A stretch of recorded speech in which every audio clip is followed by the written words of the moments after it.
그랜드 하얏트 서울 연회장의 샹들리에는 수천 개의 태양처럼 찬란하게 빛나며 대한민국 최상류층 권력자들의 머리 위를 비추고 있었. 연회장 안은 도덕성 따위는 자신들을 결코 건드릴 수 없다고 믿는 이들이 내뱉는 오만한 웃음소리로 가득했다. 그 중심에는 해강그룹의 젊은 총수 강진혁이 서 있었. 그는 세간에서 황금의 CEO라 불리며 찬사를 받는 인물이었다. 진혁은 벨벳 반지 상자를 손에 든 채 한쪽 무릎을 굽혀 자세를 낮췄다. 수많은 카메라 플래시가 터져나왔고 기자들은 앞다투어 몰려들었다. 은색 드레스를 입고 임신한 배가 확연히 드러난 한 채 안은 마치 온 세상을 다 가진 듯한 표정으로 떨리는 손을 입가에 가져다 댔다. 진혁은 자랑스럽게 선언했다. 채아 씨, 당신은 내가 원했던 모든 것을 주었어. 나와 결혼해 주겠나. 하지만 그의 말이 채 끝나기도 전 연회장의 거대한 문이 무거운 소리를 내며 천천히 열렸다. 장내는 순식간에 술렁임으로 가득 찼다. 잊힌 과거에서 걸어 나온 듯한 한 여자가 문가에 서 있었다. 그녀는 진혁의 전처인 서희수였다. 진혁이 모욕하고 버렸으며 거짓말 속에 파묻어 버렸던 그 여자가 당당히 프레임 안에 나타난 것이다. 그녀의 드레스는 수수했고 화장도 옅었지만 연회장 안의 그 어떤 다이아몬드보다 눈부시게 빛났. 사람들의 대화는 중단되었고 어느 국회의원은 들고 있던 샴페인 잔을 떨어뜨릴 뻔했. 진혁의 얼굴에서 핏기가 가셨고 채아의 미소는 얼어붙었다. 채아는 반지가 든 상자를 마치 빼앗기기라도 할 듯 꽉 쥐었다. 이곳에 모인 사람들은 모두 서희수를 알고 있었. 또한 진혁이 퍼뜨린 소문도 알고 있었다. 그녀가 정서적으로 불안정하고 질투심이 많으며 아이도 가질 수 없는 그의 성공에 어울리지 않는 여자라는 이야기였다. 사람들은 그녀가 이미 잊혔다고 생각했지만 오늘 밤의 그녀는 결코 잊힌 사람의 모습이 아니었다. 이수는 연회장 안으로 미끄러지듯 걸어 들어왔다. 그 침착한 기운에 사람들은 본능적으로 길을 터주었다. 그녀의 손에는 아무런 표식도 없는 검은색 서류 봉투가 들려 있었다. 그것은 누군가의 경력과 결혼 생활 혹은 기업 전체를 무너뜨릴 수 있는 위험한 물건처럼 보였. 진혁이 떨리는 목소리로 먼저 입을 댔. 이수야, 네가 여기 왜 온 거야? 이수는 대답하지 않았다. 아직은 때가 아니었. 어둠 속에서 조용히 상황을 지켜보던 라이벌 기업의 수장 박도윤은 눈을 가늘게 떴다. 그는 권력자들이 몰락하는 것을 수없이 보아왔지만 이토록 정교하고 차분한 복수는 처음이었다. 마침내 이수는 연회장 중앙에 도착했. 그녀는 진혁을 보고 이어 채아를 본 뒤 한때 자신의 굴욕을 비웃던 화려한 군중들을 응시했다. 오지 않으려고 했어요. 이수가 부드럽게 말했다. 하지만 어떤 진실은 영원히 파묻어 둘 수 없는 법이죠. 불안감이 연회장 전체를 휩쓸었다.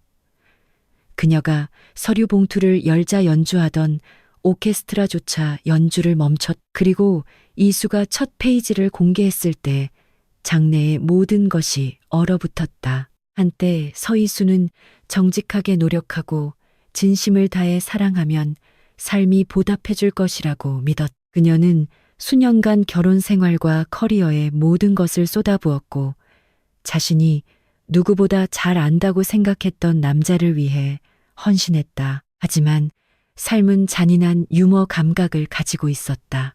특히 돈이 역사를 새로 쓰고 권력이 진실을 조작하는 서울의 중심가 테헤란로에서는 더욱 그랬. 스캔들이 터지기 전 이수는 테헤란로의 고층 빌딩에 위치한 스털링 자산운용의 수석 데이터 분석가였다. 그녀는 인맥이나 매력이 아닌 오직 냉철한 규율과 실력으로 그 자리에 올랐. 식어버린 커피를 옆에 둔 채 밤늦게까지 모니터 앞에 앉아 아무도 해결하지 못한 난제들을 풀어내곤 했. 그녀의 성과는 회사에 수천억 원의 이득을 안겨주었고 이사회에서 찬사를 받았지만 사람들은 그녀의 이름을 거의 기억하지 못했다.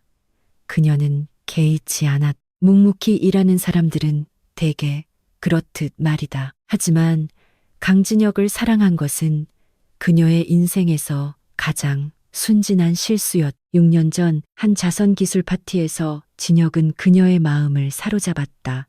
그는 이미 재계에 떠오르는 별이었다. 완벽한 수트핏과 자신감 넘치는 목소리, 그가 들어서는 곳마다 존재감이 가득했다. 진혁이 이수를 바라볼 때면 그녀는 이 거대한 도시에서 자신이 유일한 사람이 된 듯한 기분을 느꼈다.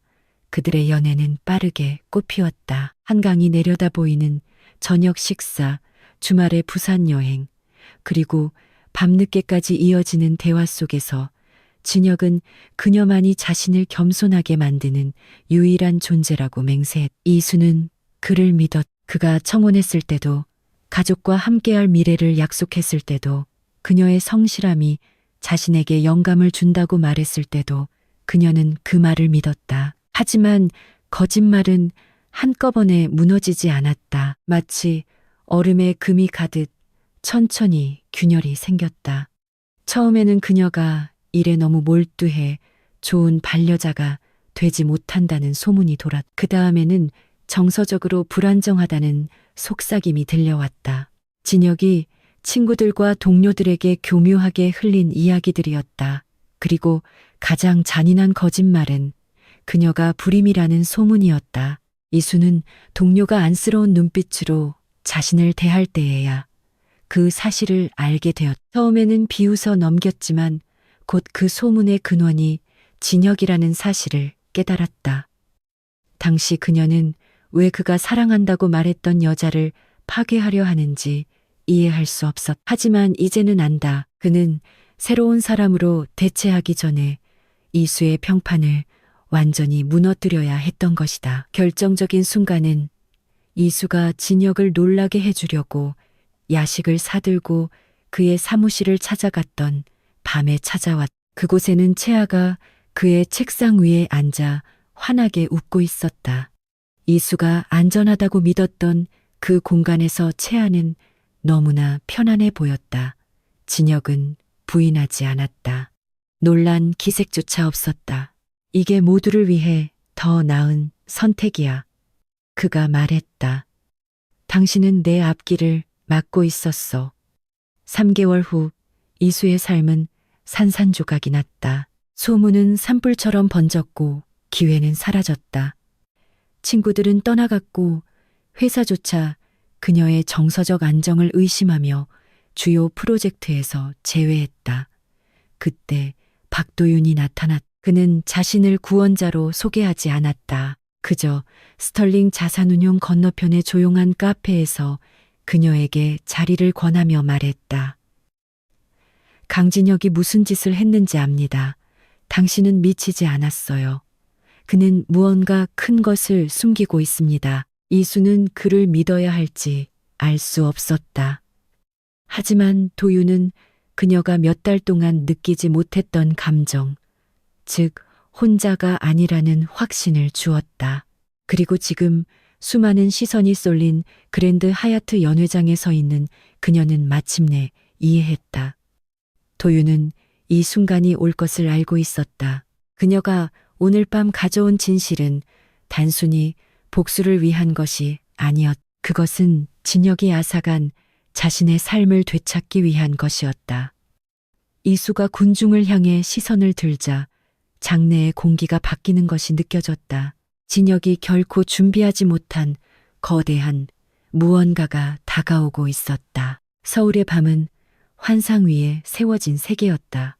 하늘에 닿으려는 유리탑들, 신인 척하는 남자들, 그리고 허공에서 만들어진 막대한 재산들. 외부인에게는 화려해 보였지만 내부인에게는 평판이 주식 전광판보다 빠르게 오르내리는 전쟁터였다. 이수는 이 세계에서 충분히 오래 살며 한 가지 진실을 깨달았다. 층수가 높을수록 공기는 차갑다는 것을 오늘 밤의 연회장이 바로 그 증거였다. 금색으로 장식된 벽, 부드럽고 값비싼 클래식 음악을 연주하는 쿼텟, 그리고 숨을 잘못 쉬면 깨져버릴 듯 섬세한 샴페인 잔을 들고 군중 사이를 오가는 서버들. 모든 대화는 절제되고 전략적이며 연습된 어조였다.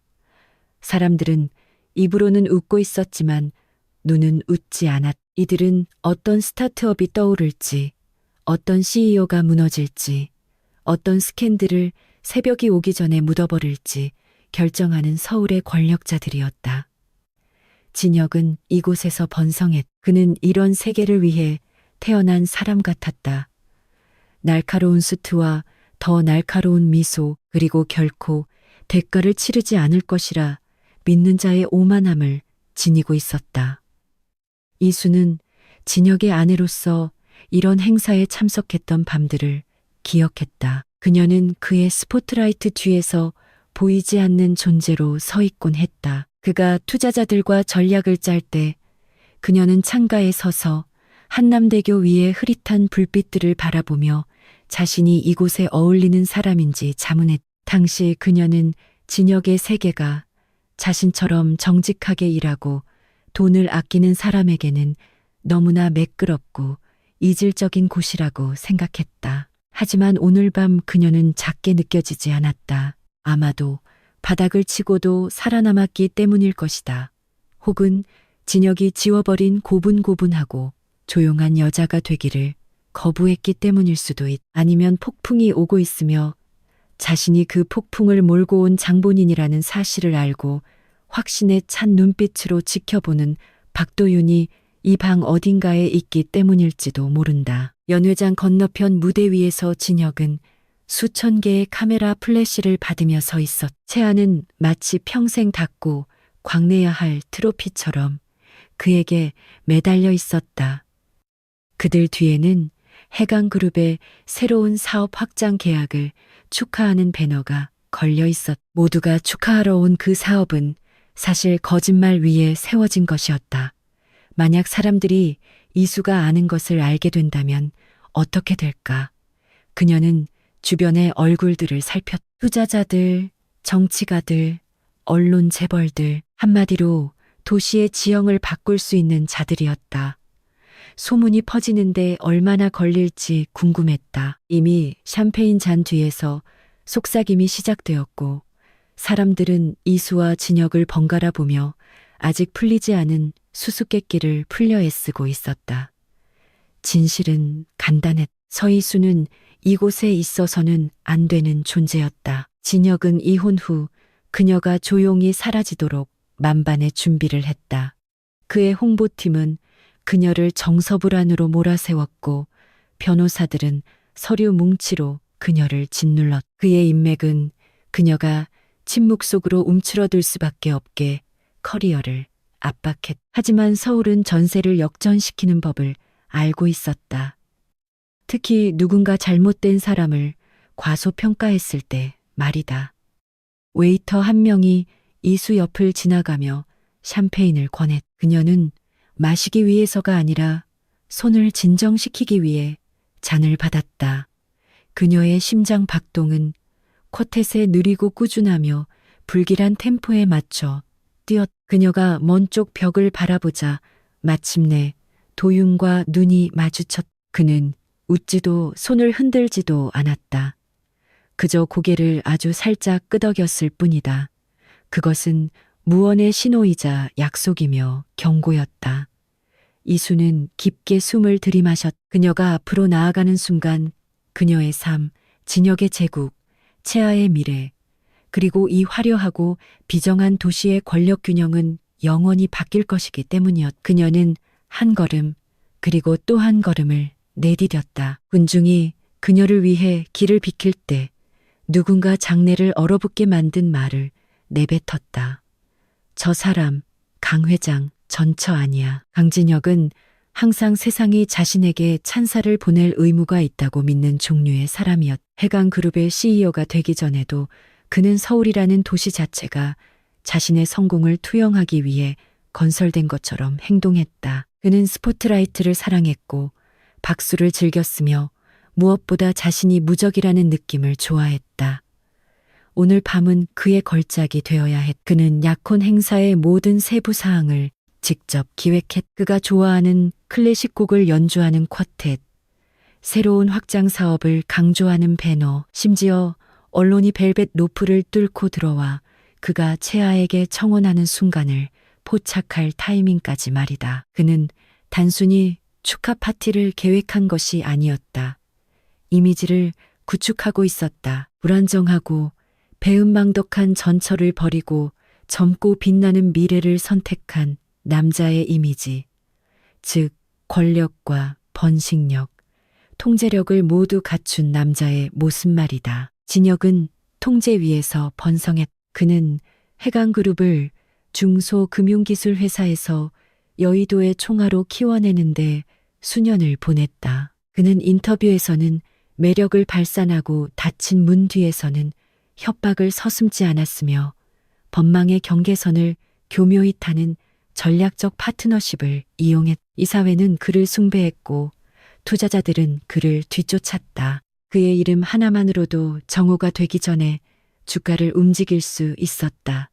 그리고 그 통제력을 위협한 유일한 사람이 바로 이수였. 끈질긴 정직함을 가진 이수, 그가 무시하길 바랐던 계약서에 의문을 제기하던 이수, 남들이 지나친 불일치를 발견하던 이수. 그녀는 그가 만들고자 하는 이미지에 맞지 않았. 그는 처음부터 그녀와 결혼할 계획이 아니었다.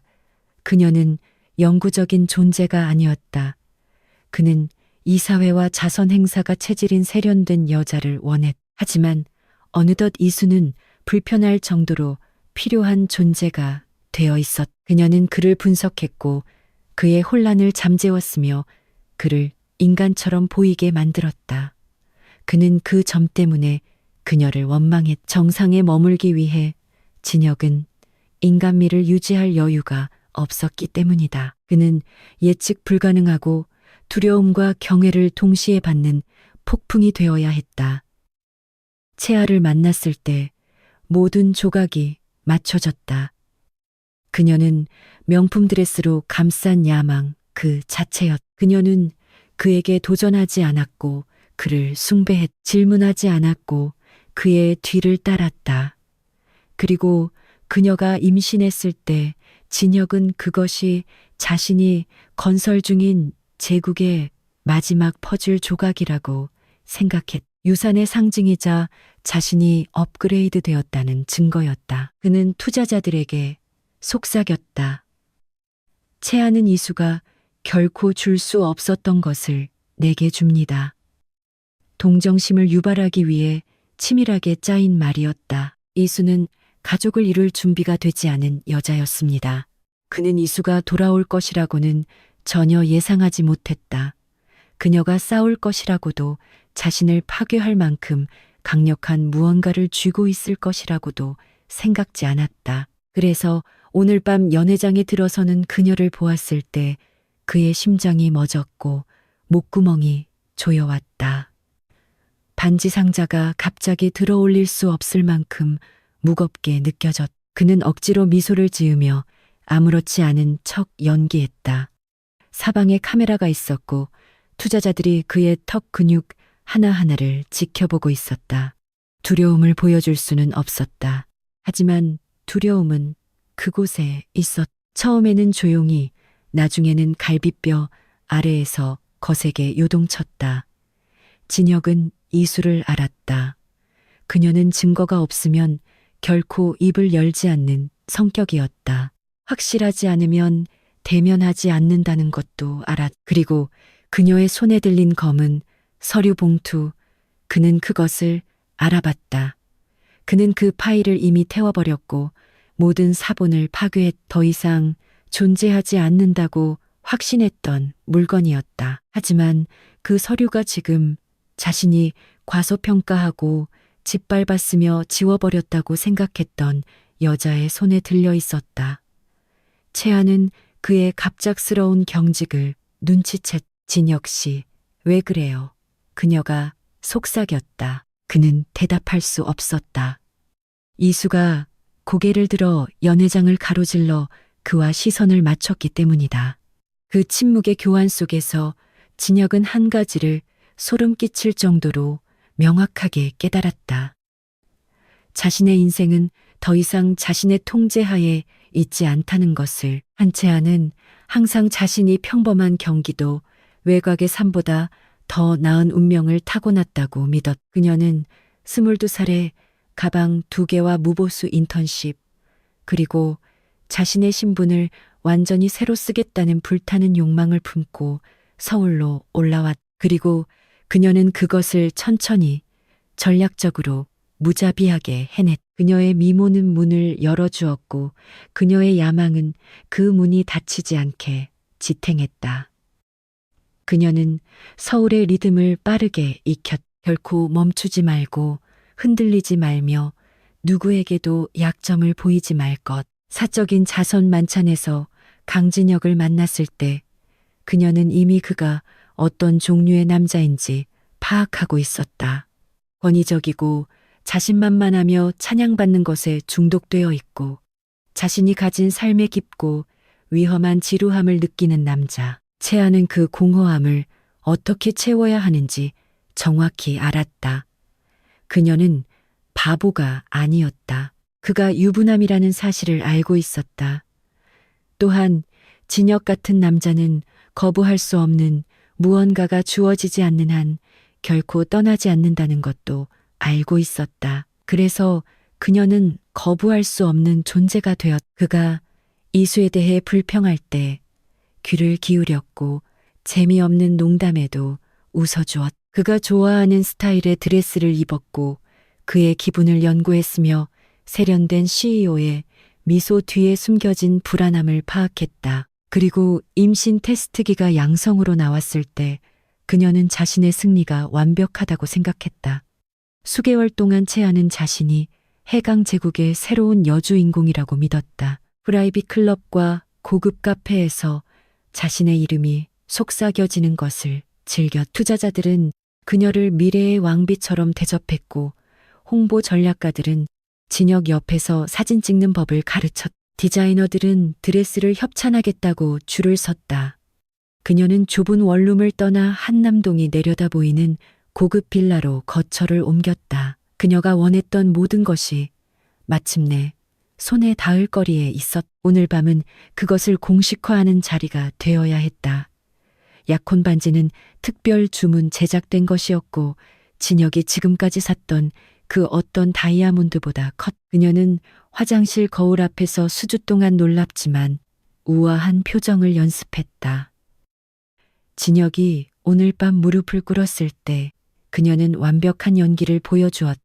적절한 순간의 눈물, 가느다란 숨소리, 카메라 각도에 딱 맞게 떨리는 손까지. 그녀는 서울 상류사회의 정점에 오르기 직전이었다. 그런데 서희수가 걸어 들어왔. 처음에는 별거 아니라고 스스로를 다독였다. 쫓겨난 전처들은 늘 비참한 법이니까. 하지만 연회장 전체의 기류가 바뀌는 방식, 커지는 속삭임, 돌아가는 고개들, 심지어 쿼텟의 연주가 끊기는 모습까지 지켜보며 채아의 속은 낯선 감정으로 뒤틀렸. 공포였다. 그녀는 진혁의 팔을 꽉 쥐었다. 저 여자가 왜 여기 있어요? 진혁은 당황한 기색을 숨기지 못한 채 중얼거렸다.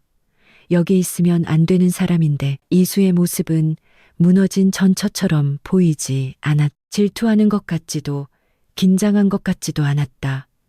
그녀는 채아의 피부를 따끔거리게 할 정도로 차분하게 걸어왔. 그리고 그 검은색 서류 봉투는 그녀의 미래를 직접 겨냥한 위협처럼 느껴졌다. 이것은 채아가 상상했던 절박한 여자의 모습이 아니었다.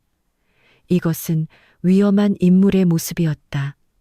문득 채아는 이혼 전 이수에 대해 들었던 소문들을 떠올렸다. 명석하고 꼼꼼하며 모든 것을 놓치지 않는 여자. 마음만 먹으면 한 남자를 파멸시킬 수도 있는 여자. 채아는 짐을 꿀꺽 삼키며 보호하듯 손을 배 위에 올렸다. 이 아이, 그녀의 유일한 보증수표이자 지렛대가 갑자기 너무나 작게 느껴졌. 그럼에도 그녀는 약점을 보이지 않으려 애썼다. 그냥 난동을 부리게 둬요. 채아는 느껴지지 않는 자신감을 짜내며 속삭였. 어차피 다들 저 여자가 정신이 이상하다는 걸 아니까요. 하지만 이수가 시선을 들었을 때 그 차분하고 절제된 꿰뚫어 보는 듯한 눈빛의 채아의 내면은 무너져 내렸. 그녀가 수년간 완벽하게 갖고 온 가면에 금이 갔다. 이수의 눈빛은 한 가지를 고통스럽고 공포스럽게 말해주고 있었다. 오늘 밤의 주도권은 채아에게 없다는 사실을. 박도윤은 꼭 필요한 경우가 아니면 공식 행사에 참석하지 않는 인물이었. 그는 조용한 회의실, 은밀한 협상, 그리고 시장의 흐름을 바꾸는 비공개 통화를 선호했. 하지만 오늘 밤 그는 연회장의 구석에 조용히 서서 역사가 실시간으로 새로 쓰여지는 모습을 지켜보고 있었다. 서울 금융권의 대다수는 강진혁을 두려워했다. 하지만 도윤은 아니었다. 그는 진혁의 지능은 존중했지만 그의 오만함은 경멸했다. 진혁의 매끄러운 겉모습 아래에서 도윤은 변동성을 보았다. 그것은 회사와 삶, 그리고 그를 믿는 불운한 이들을 모두 파괴하는 종류의 것이었다.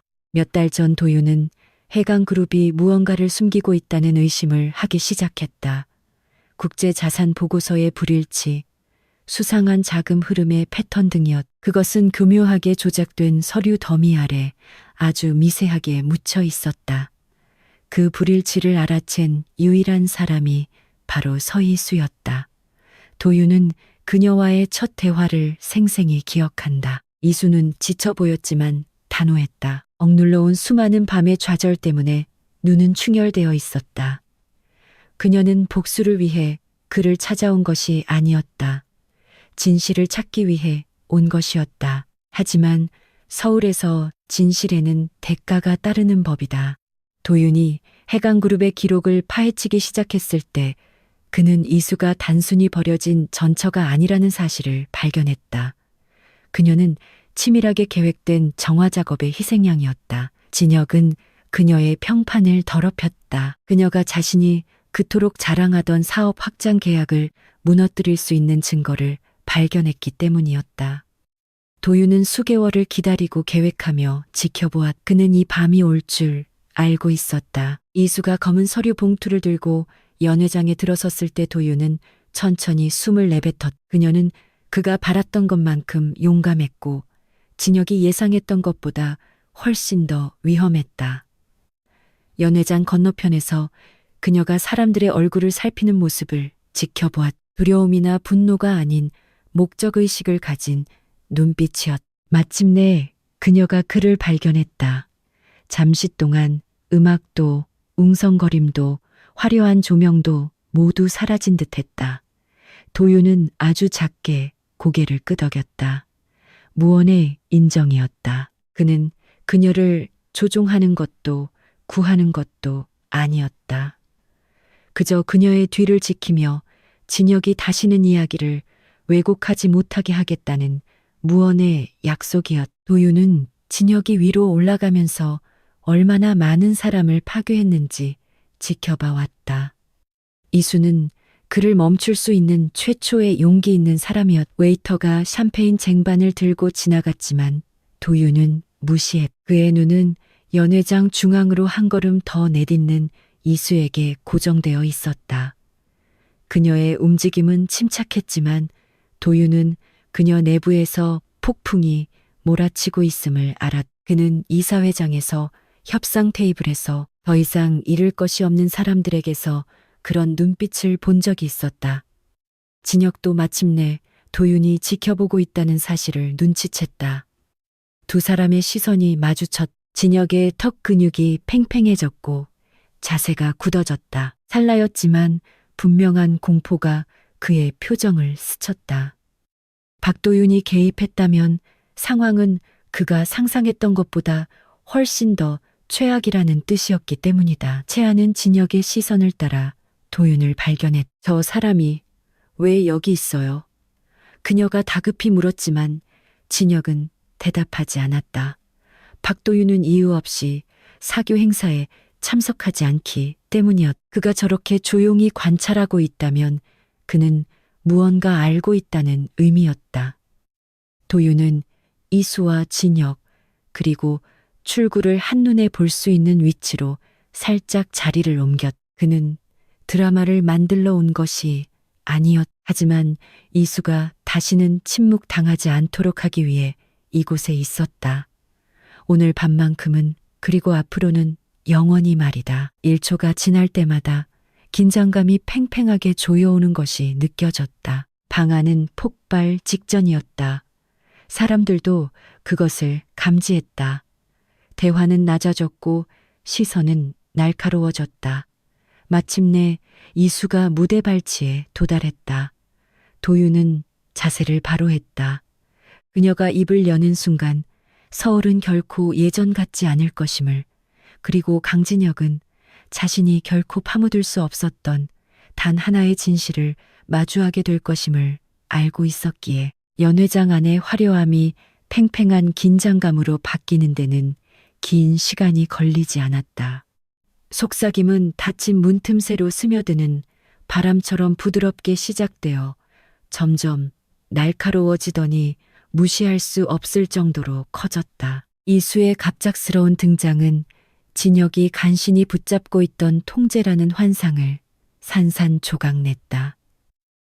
연회장 구석에서 이사회 멤버 2명이 서로에게 몸을 기울였. 이혼하고 나서 사라진 거 아니었어. 정신이 이상해졌다는 소문을 들었는데 진혁이 그랬잖아. 그녀가 계약 하나를 망치려 했다고.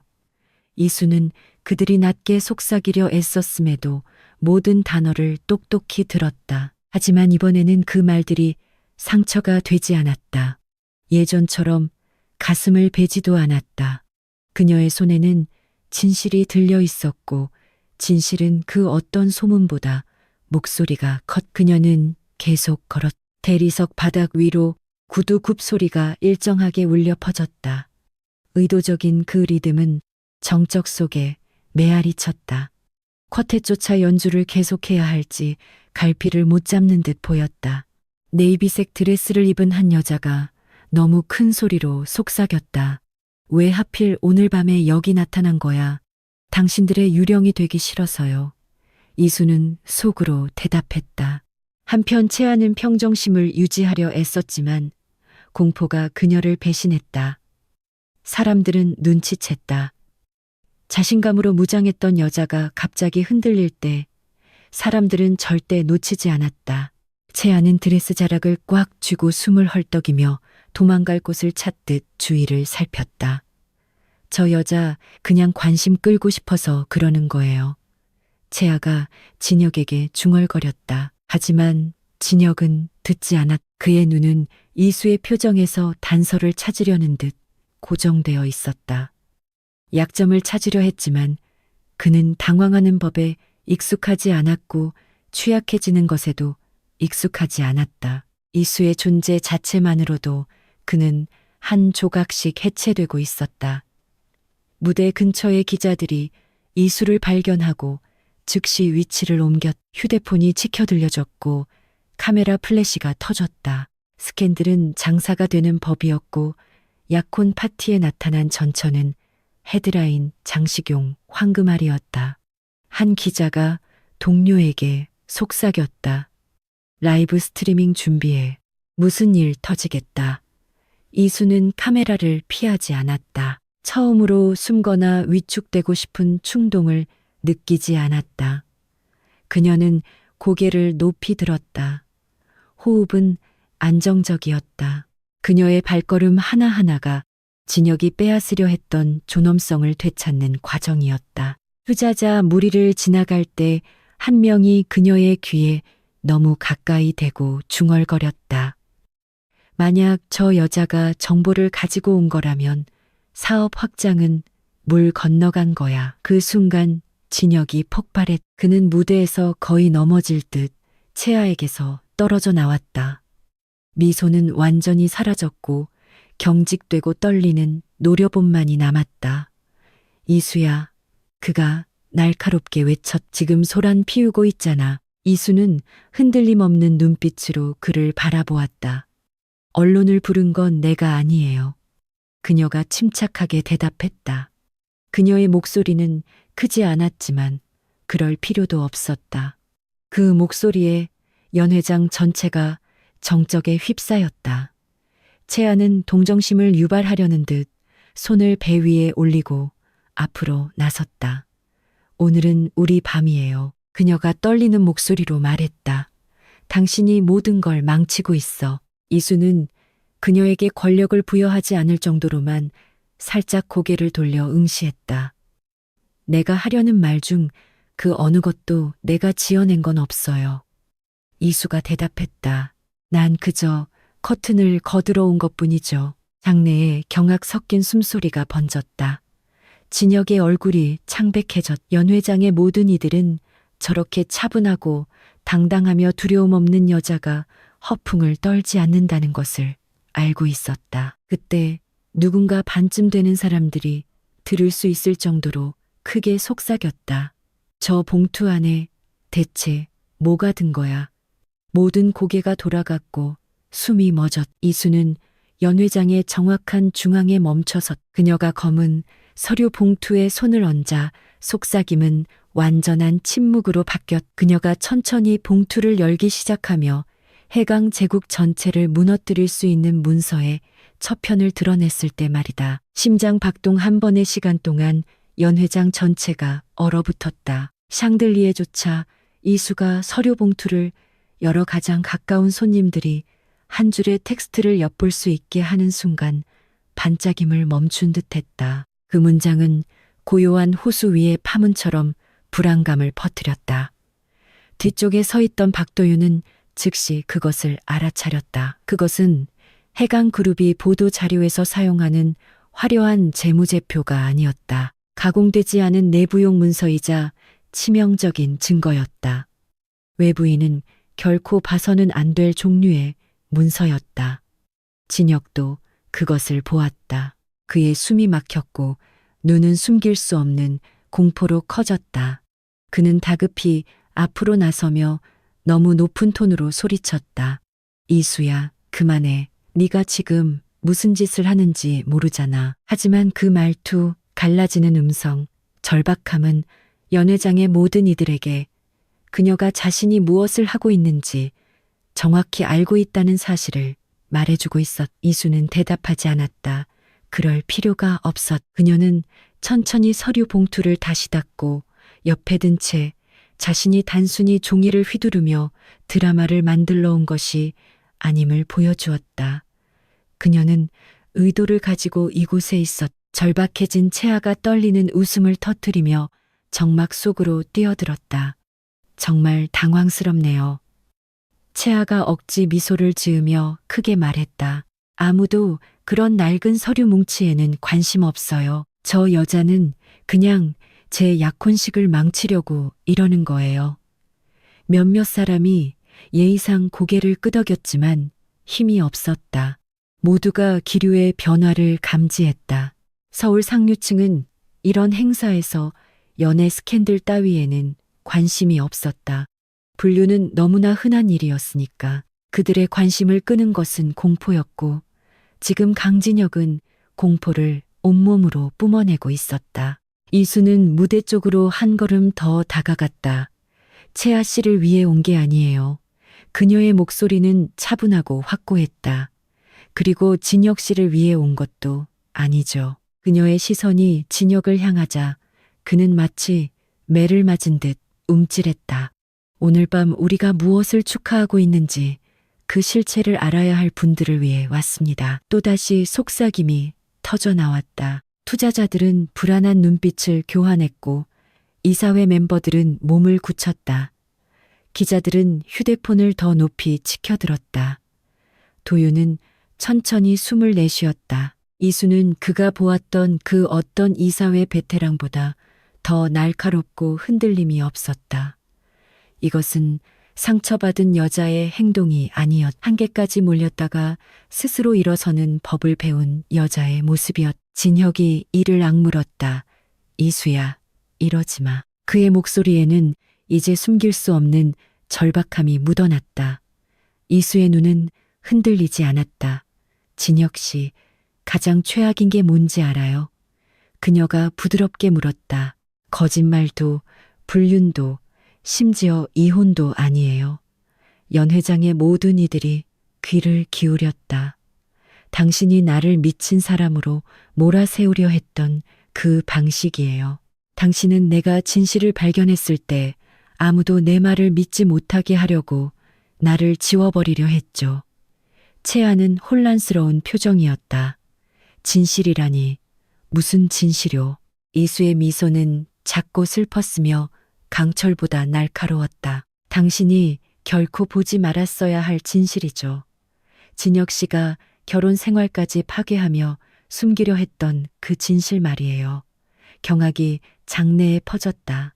진혁이 다시 움직이려 했지만 도윤이 한 걸음 앞으로 나서자 그는 주저했. 잘못 움직였다가는 언론이 그가 수습할 수 없는 장면을 포착할 것이기 때문이었다. 이수는 서류 봉투를 살짝 들어올렸. 그 안에는 해강그룹의 확장 사업 전체를 무너뜨릴 수 있는 문서가 들어있었다. 조작된 자산 보고서, 페이퍼 컴퍼니를 통한 자금 이체, 그리고 진혁뿐만 아니라 그에게 투자한 모든 이들을 파멸시킬 수 있는 규제 위반의 증거들이었. 채아의 얼굴에서 핏기가 가셨. 무슨 소리를 하는 거야? 채아가 속삭였다. 이수는 차분한 연민의 눈빛으로 그녀를 바라보았다. 채아 씨는 이긴 게 아니에요. 당신은 그저 방패막이었을 뿐이죠. 채아는 비틀거리며 무대 난간을 붙잡았다. 진혁의 목소리는 완전히 갈라졌다. 이수야, 제발. 이수는 수백 개의 눈동자가 자신을 향한 가운데 천천히 숨을 고르며 중심을 잡았다. 그리고 그녀가 봉투를 열었을 때 첫 페이지를 본 군중들의 비명이 샹들리에를 흔들 정도로 크게 터져 나왔. 이수가 서류 봉투를 완전히 열자 그 안에 종이가 연 회장 조명을 받아 칼날처럼 번뜩였. 날카로운 비명이 정적을 깼고 가까이 있던 이들에게 첫 줄이 익히자마자 잔잔한 호수에 돌을 던진 듯 불안감이 퍼져나갔다. 해강그룹 자산 재분배 미신고 보고서, 미신고. 그 한 단어만으로도 거대 기업 전체를 수몰시킬 수 있었다. 그것은 단순한 실수가 아니었다. 단순한 회계 누락도 아니었다. 심각한 법규 위반이었다. 도윤은 공기가 즉각적으로 바뀌는 것을 느꼈다. 투자자들은 자세를 바로 했고 이사회 멤버들은 종이를 보려 눈을 가늘게 떴다. 오케스트라는 연주를 완전히 멈췄고 활을 든 손들은 허공에 멈춰섰. 진혁은 무대 마지막 계단을 비틀거리며 내려왔. 마치 이수의 말이 사람들에게 닿는 것을 물리적으로 막으려는 듯 한 손을 내밀었다. 네가 지금 들고 있는 게 뭔지 모르고 하는 소리야. 이수는 움츠러들지 않았. 충분히 알고 있어요. 그녀의 목소리는 연 회장을 가로질러 명확하고 부인할 수 없이 울려 퍼졌다. 그녀는 앞줄 사람들이 볼 수 있게 페이지를 살짝 들어 올렸. 수상한 이체 내역, 페이퍼 컴퍼니 계좌, 그리고 신고되지 않은 해외 자산들이 페이지를 가득 채우고 있었다. 기업들이 합병 전 자산 가치를 부풀리기 위해 숨기는 바로 그런 것들이었. 이수는 한때 평생을 함께하기로 맹세했던 남자를 똑바로 쳐다보았다. 당신은 공식 장부에 존재하지 않는 계좌들로 수천억 원을 옮기고 있었어요. 장내가 웅성거림으로 폭발했다. 한 금융업자가 앞으로 나섰다. 강 회장님, 이게 진짜입니까?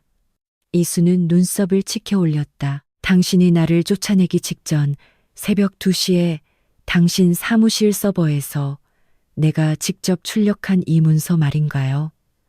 진혁은 얼어붙었다. 그는 그녀가 거짓말을 하고 있지 않다는 것을 알았고 그곳의 모두가 그것을 깨달았. 검은색 칵테일 드레스를 입은 여자가 속삭였다. 이게 사실이라면 확장 사업은 불법이야. 옆에 있던 남자가 덧붙였다. 형사 처벌을 받을 수도 있어. 떨고 있던 채아는 진혁의 팔에 매달렸다. 가짜라고 말해요. 저 여자가 거짓말하는 거라고요. 하지만 채아의 목소리조차 떨리고 그녀 스스로도 자신의 말을 믿지 못했다. 이수는 두 번째 페이지를 들어 올렸다. 여기 날짜가 나와 있네요. 당신이 이혼 서류를 접수하기 직전에 아주 교묘하게 맞춰진 날짜들이죠. 또다시 비명이 터졌다. 도윤은 진혁의 얼굴이 실시간으로 창백해지는 것을 지켜보았다. 그는 수많은 CEO의 몰락을 보았지만 이토록 빠르고 공개적인 몰락은 처음이었다. 진혁의 절박함이 날카로워졌다. 이수야, 그만해야 해. 너 지금 망신당하고 있는 거야. 이수는 고개를 살짝 기울였다. 웃기네요. 당신이 이 사회에 내가 정서적으로 불안정하다고 말했던 그 밤에도 똑같은 말을 했었죠. 진혁은 몸을 굳힌 채 탈출구를 찾듯 주위를 살폈다. 하지만 당신이 잊은 게 있어요. 이수가 말했다.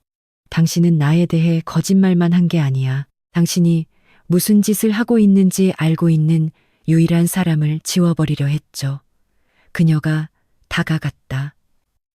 목소리는 낮아졌지만 장내 전체에 울려 퍼졌. 당신은 내 신뢰도를 파괴하고 싶어 했어요. 내가 당신 옆에 서 있었으니까. 그날 밤 난 파일 이름들을 받고 이체 내역들을 봤어요.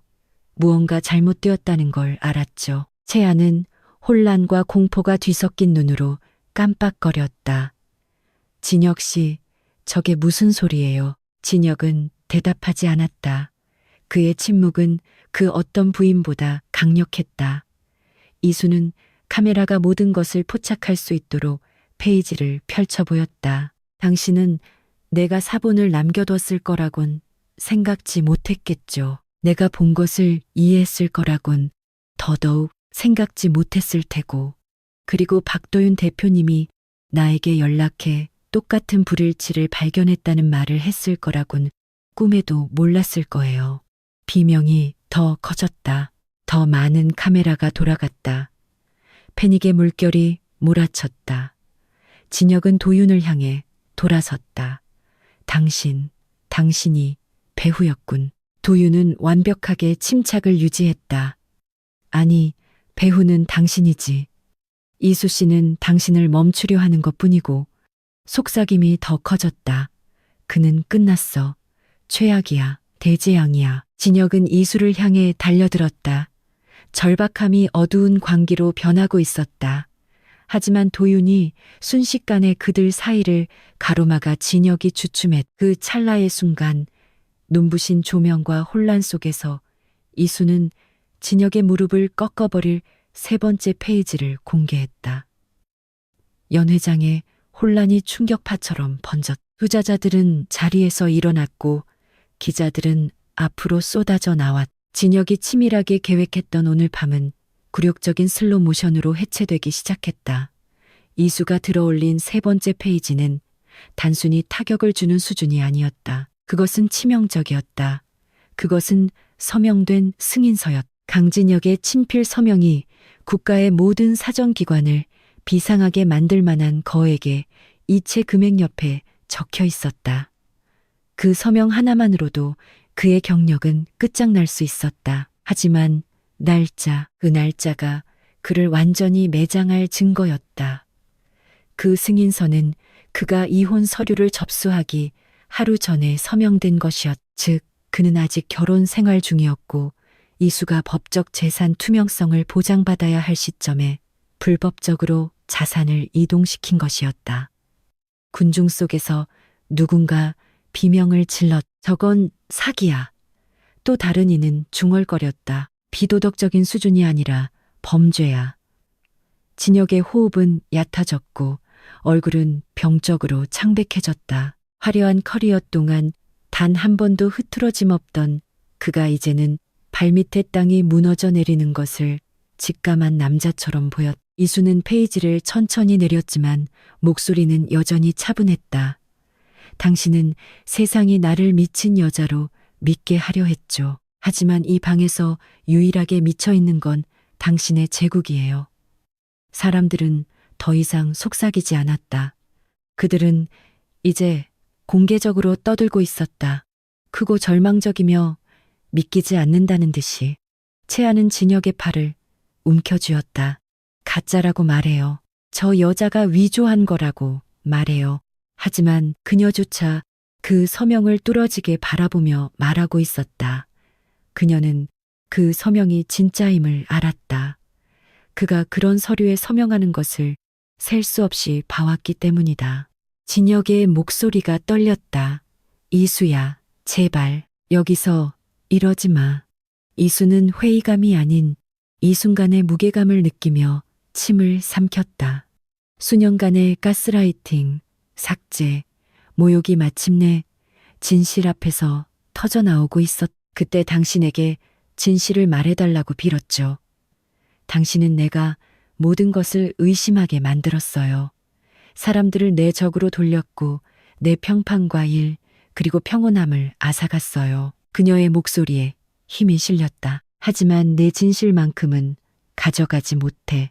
진혁은 절박하게 한 걸음 다가갔다. 이수야, 들어봐.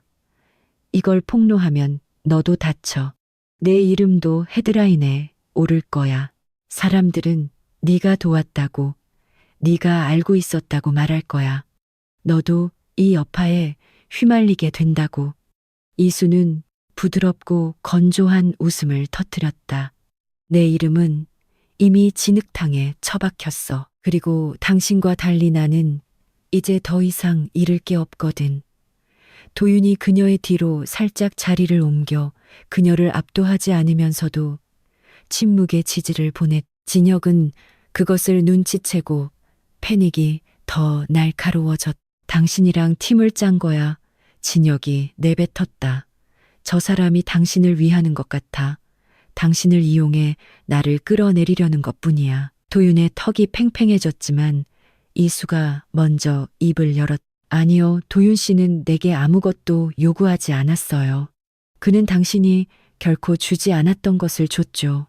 사실과 존중, 그리고 내 이름을 되찾을 기회 말이에요. 진혁의 얼굴은 공포와 분노 사이에서 일그러졌. 이수야, 이거 멈춰. 우리가 해결할 수 있어. 해결할 건 아무것도 없어요. 이수가 말을 잘랐다. 이것은 우리 결혼 생활에 관한 게 아니야. 당신이 한 짓, 당신이 훔친 것, 당신이 숨긴 것에 대한 이야기지. 그녀의 손가락이 서류 봉투를 꽉 쥐었. 그리고 오늘 밤 마침내 적임자들이 이 이야기를 듣게 될 거예요. 진혁의 가면이 완전히 벗겨졌다.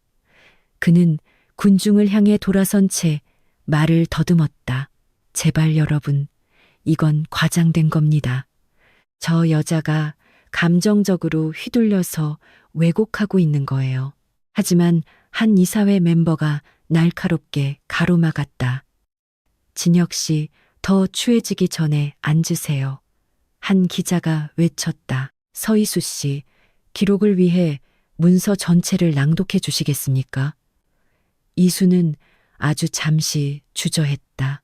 그리고 그녀가 다시 문서를 들어 올리고 입술을 떼려는 찰나 연 회장의 문이 벌컥 열리며 예상치 못한 인물이 이수의 이름을 외치며 들어왔. 연 회장의 문이 너무 강하게 열려 보안 요원 한 명이 움찔할 정도였다. 대화는 즉시 끊겼고 모든 고개가 입구를 향했다.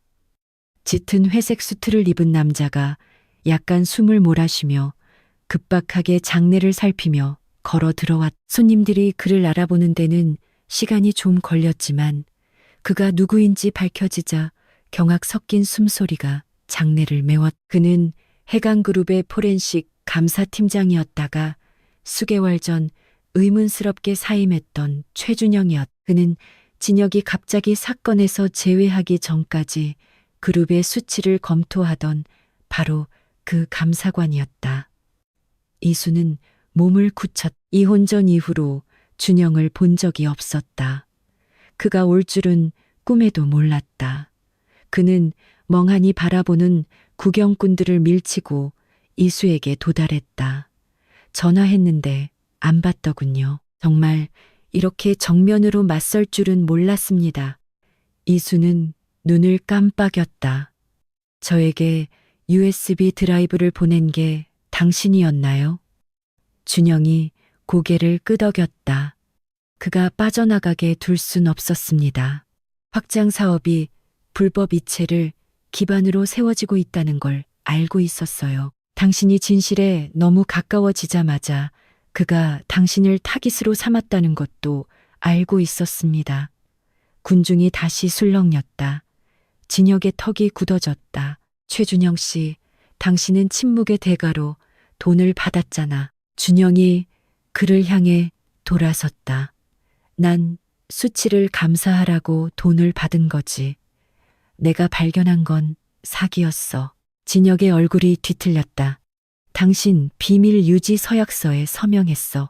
준영의 목소리가 높아졌다. 그리고 당신은 연방자산보고법을 위반했지. 비밀 유지 계약은 범죄 행위까지 덮어주지 않아. 기자들이 마치 자석에 이끌리듯 앞으로 쏟아져 나왔다. 이수는 호흡을 가다듬었다. 이제 장내의 모든 기류는 그녀의 편이었다. 모든 눈, 모든 카메라, 모든 속삭임이 그녀를 향했. 그녀는 턱을 치켜들고 법정의 증인석에 서듯 연 회장 중앙으로 나섰다. 그녀는 더 이상 버림받은 전처가 아니었다. 그녀는 군중을 보고 서류를 보고 다시 진혁을 보았다. 내 결혼 생활이 끝났을 때 내가 겪은 가장 최악의 일은 집과 평판, 그리고 안정을 잃은 것이라고 생각했어요. 그녀의 목소리가 날카로워졌다. 하지만 진짜 배신은 그게 아니었어요. 그녀는 진혁을 정면으로 마주하며 한 걸음 더 다가갔다. 당신은 나를 지워버리려 했죠. 내가 당신이 남들에게 보이고 싶지 않아 하는 무언가를 봤다는 걸 알았기 때문에. 진혁은 땀을 흘리며 고개를 저었다. 이수야, 그만해. 넌 아무것도 몰라. 내가 모든 걸 알아요. 이수가 말했다. 난 수년 동안 당신의 거짓말 속에 살았고 오늘 밤 진실을 파묻는 일을 끝내러 왔어요. 경악이 방을 가득 채웠다. 이수는 다시 서류 봉투를 열어 진혁의 디지털 서명이 찍힌 내부 메모인 3번째 페이지를 꺼냈다. 그녀는 그것을 카메라를 향해 들어올렸다. 이 문서는 강진혁 회장이 확장 사업 전 해강그룹의 예상 가치를 부풀리기 위해 의도적으로 국제 자산 가치를 허위 보고했음을 보여줍니다. 수천억 원이 숨겨졌고 이동되었으며 마땅히 신고되어야 했을 자금들이었습니다.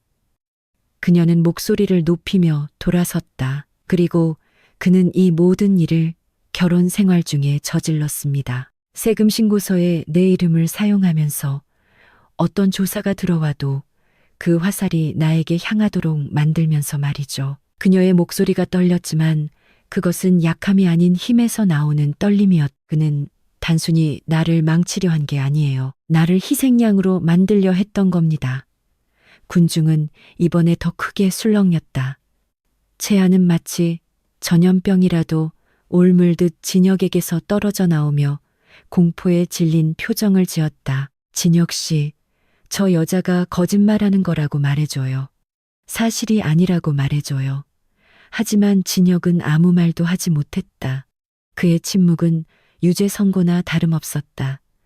도윤이 다가와 차분하지만 단호하게 말했다. 이수 씨의 말은 과장이 아닙니다. 저도 직접 수치들을 확인했습니다. 그리고 최준영 씨가 여기 온 이상 내일 아침이면 검찰 수사를 피할 수 없을 겁니다. 연 회장은 아수라장이 되었다. 이사회 멤버들은 서로에게 달려갔고 투자자들은 소리를 질렀다. 기자들은 속보를 전하기 위해 출구로 질주했다. 진혁은 선체로 비틀거렸. 이수는 그를 지켜보았다. 슬픔과 해방감이 묘하게 뒤섞인 기분이 가슴속에 자리 잡았다. 그는 자신의 길을 선택했고 이제 그 길을 걸어가야 했다. 하지만 그녀가 마지막 결정적인 문장을 읽으려던 찰나 채아가 갑자기 비명을 질렀다. 그 소리에 모든 것이 그 자리에 멈춰섰다. 채아의 비명은 번개처럼 연회장을 갈랐. 수십 명의 고개가 무대 난간을 붙잡고 있는 그녀를 향했다. 그녀는 숨을 헐떡이며 이수의 손에 들린 서류를 떨리는 손가락으로 가리켰다. 진혁 씨, 그녀가 숨가쁘게 외쳤다. 사실대로 말해요. 이게 우리 아이에게도 영향이 있는 거예요. 내 돈은 어떻게 되는 거냐고. 그녀의 목소리가 마지막 단어에서 갈라졌다. 혼란이 시작된 이후 처음으로 이수의 표정이 부드러워졌. 동정심이 아니라 한 여자가 자신이 상상했던 것보다 훨씬 더 큰 상황에 이용당하고 갇혀버렸다는 사실에 대한 고통스러운 이해 때문이었. 장내는 진혁의 대답을 기다리며 조용해졌다. 진혁은 침을 삼켰다. 헤어라인을 따라 땀이 번들거렸다. 채아 씨, 이건 당신과는 상관없는. 거짓말하지 마. 채아가 소리쳤다. 그 목소리가 대리석 기둥에 부딪혀 울려 퍼졌다. 당신 모든 게 깨끗하다고 했잖아. 확장 사업은 안전하다고 했잖아. 자금 관리는 다 끝났다고 했잖아. 그녀는 비틀거렸고 진혁은 그녀를 지탱하기 위해 팔꿈치를 잡아야 했다. 한 기자가 중얼거렸다. 관리 끝났다니. 들리는 게 안 좋은데. 준영이 조심스럽게 앞으로 나섰다. 채아 씨, 혹시 진혁 씨를 대신해 어떤 계좌에 접속한 적이 있나요?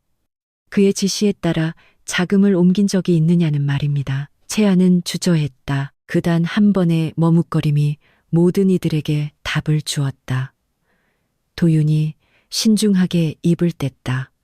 채아 씨, 들어보세요. 만약 불법인지 모르고 자금을 이체했다면 법적 책임이 없을 수도 있습니다. 하지만 진혁 씨가 당신의 이름이나 접속 권한을 이용했다면 채아는 마치 불의 대기라도 한 듯 진혁의 팔을 거칠게 뿌리쳤다. 당신 잠시뿐이라고 했잖아. 그냥 과정을 원활하게 하기 위한 것뿐이라고 했잖아. 진혁의 턱이 굳었다. 채아 씨, 그만 말해. 하지만 채아는 그를 향해 달려들 듯 소리쳤다. 당신 나한테 안전할 거라고 했잖아. 우리 아이도 안전할 거라고 약속했잖아. 그녀의 공포는 연회장 전체의 기류를 바꿔놓았다. 그녀를 경멸하던 이들조차 그녀의 배신감 섞인 외침에 마음이 쓰였다. 진혁은 다시 그녀에게 손을 뻗었지만 그녀는 뒷걸음질 쳤다. 내 몸에 손대지 마. 처음으로 진혁은 멈췄다. 그는 더 이상 이야기를 통제하지 못하고 있었다. 채아도 그 어떤 것도 통제할 수 없었다. 도윤은 이수에게 다가가 낮게 속삭였다. 이건 사기보다 더 큰 사건으로 번지겠군요. 이수는 고개를 끄덕였다. 그녀도 그것을 보았다. 진혁은 단순히 자산을 허위 보고한 것이 아니었. 그는 아무것도 모르는 여자를 자신의 계획에 끌어들였다. 그녀의 접근 권한을 이용했고 그녀의 신뢰와 취약함을 이용했. 군중의 웅성거림은 더 커졌고 카메라 불빛은 산불처럼 번쩍였. 그때 채아가 충혈된 눈으로 이수를 바라보았다. 당신이 경고했었지. 그녀가 속삭였다. 이혼 소송 중에 당신이 내게 경고하려고 했을 때 난 무시했어. 이수는 대답하지 않았. 더 이상 할 말이 없었다. 진실은 마침내 광장 한복판에 서 있었고 모두가 강진혁을 보았다. 선구적인 CEO도 강력한 리더도 아닌 자신의 모래성을 지키기 위해 주변의 모든 사람을 이용한 절박한 남자의 민낯을 말이다. 진혁의 호흡이 빨라졌다. 이수야, 그 서류 덮어. 우리 조용히 끝낼 수 있어. 네가 원하는 건 뭐든 줄게. 이수는 강철보다 더 차분하고 확고한 눈빛으로 그를 보았다. 당신은 이미 모든 걸 가져갔어. 이제 진실이 당신을 뒤쫓는 것뿐이야. 진혁이 앞으로 달려들었다. 그와 동시에 보안 요원들이 달려와 모두 물러나라고 소리쳤다. 보안 요원들이 진혁을 가로막으며 달려왔다. 그들의 검은 수트는 이수와 진혁 사이를 가로막는 조율된 벽처럼 움직였다. 연회장은 아수라장이 되었다. 대리석 바닥을 긁는 구두 소리, 깨지는 유리잔 소리, 그리고 스캔들에 휘말릴까봐 뒷걸음질 치는 손님들의 모습이 가득했다. 진혁 씨, 진정하세요. 요원 한 명이 단호하게 그를 막아섰다. 진혁의 목소리는 생경한 절박함으로 갈라졌다. 저 여자가 거짓말하는 거야. 모든 걸 왜곡하고 있어. 난 잘못한 게 없단 말이야. 하지만 떨리는 음성이 그를 배신했. 그것은 자신감도 통제력도 아니었다. 수십 년간 공들여 쌓아온 정체성이 무너지는 것을 지켜보는 남자의 모습이었다.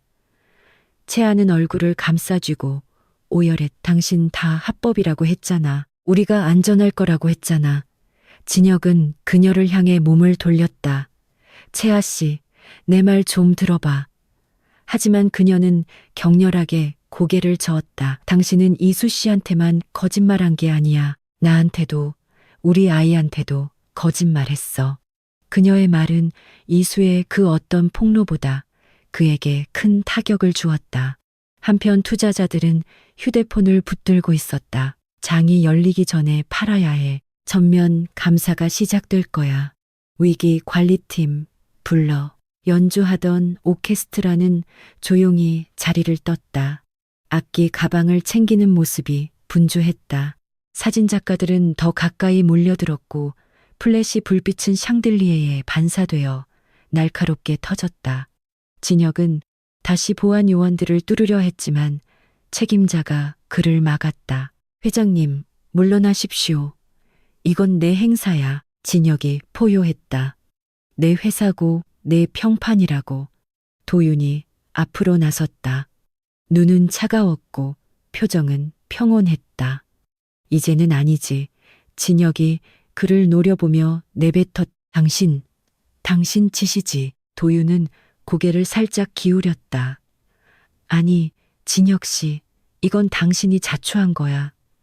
당신은 거짓말 위에 제국을 세웠고 아무도 눈치채지 못할 거라 생각했지. 이수는 그 광경을 지켜보았다. 이제 심장 박동은 안정되었다. 그녀는 수개월 동안 침묵과 공포, 진혁이 심어놓은 거짓말의 무게에 짓눌려 있었다. 하지만 오늘 밤 그녀는 더 이상 가라앉지 않았. 그녀는 당당히 서 있었다. 준영이 이수 옆으로 다가와 놨지만 단호하게 말했다. 이 서류들은 즉각적인 조사를 시작하기에 충분합니다. 검찰의 모든 것을 확인해 주겠습니다. 진혁의 무릎이 꺾이며 자세가 무너졌다. 최준영 씨, 안 돼. 당신 서명했잖아. 준영은 그의 말을 잘랐다. 당신이 이수 씨의 이름을 여기 끌어들였다는 걸 알기 전이었지. 당신이 채아 씨의 명의를 이용했다는 걸 알기 전이었고 그 사실만으로 모든 계약은 무효야. 진혁의 호흡은 빠르고 얕아졌다. 이수가 한 걸음 앞으로 다가갔다. 목소리는 부드러웠지만 모두가 들을 수 있을 정도로 명확했다. 당신은 나만 배신한 게 아니에요. 당신을 믿었던 사람들, 당신의 회사, 투자자들, 그리고 당신 아이의 엄마까지 배신한 거야. 진혁은 충혈된 눈으로 그녀를 보았다. 난 우리를 위해 모든 걸 세웠어. 아니요, 이수가 말을 가로막았. 당신은 당신 자신만을 위해 세웠고 그 거짓말을 지키기 위해 모든 것을 파괴한 거야. 채아는 유령이라도 본 듯한 표정으로 그를 응시했다. 당신 나랑 결혼할 생각 없었지, 그렇지. 진혁은 입을 열었지만 다시 닫았다. 대답할 수 없었다. 침묵이 곧 진실이었으니까. 한 이사회 멤버가 도윤에게 다가왔다. 서류가 진짜라면 즉시 직무 정지 처분을 내려야겠습니다. 도윤은 고개를 끄덕였다. 진혁의 고개가 돌아갔다. 직무 정지. 당신들이 감히 나를 또 다른 이사회 멤버가 끼어들었다. 할 수 있고 할 겁니다. 진혁의 얼굴은 공포와 분노, 혼란, 부인이 뒤섞여 괴상하게 일그러졌다. 이수가 서류 봉투를 준영과 도윤에게 넘기려 했다. 공식적인 증거 인계였다. 하지만 그녀가 손을 뻗기 직전 진혁이 가장 절박한 목소리로 소리쳤다. 이수야, 그거 주지 마. 넌 그 서류에 진짜 뭐가 들었는지 몰라. 그녀는 멈췄다. 장내는 숨을 죽였다. 땀을 흘리며 떨고 있는 진혁의 눈에는 광기가 서려 있었다. 그는 연 회장 전체를 다시 정적에 빠뜨릴 한마디를 내뱉었다. 그 서류 안에는 나 하나만 무너지는 게 아니라 훨씬 더 많은 걸 파멸시킬 내용이 들어있어. 잠시 동안 아무도 움직이지 않았. 진혁의 목소리는 황금색 연회장 벽에 부딪혀 메아리 쳤다. 그가 숨기고 있는 것이 무엇이든 그것은 그를 안에서부터 찢어놓고 있었다. 도윤은 자세를 가다듬으며 눈을 가늘게 떴다. 준영은 증거 봉투를 더 꽉 쥐어 떨고 있는 채아는 이제 진혁을 완전히 낯선 사람 보듯 쳐다봤다. 이수는 움츠러들지 않았다. 이 서류에 또 뭐가 있다는 거죠? 강 회장님. 진혁은 마른 침을 삼켰다. 넌 이해 못해. 이걸 넘기면 나만 망하는 게 아니야. 연관된 수많은 기업과 수천 명의 일자리, 주주들, 가족들까지 다 무너질 거야. 당신은 모든 걸 불태우게 될 거라고. 그의 목소리가 갈라졌다. 하지만 그게 당신이 원하는 거겠지.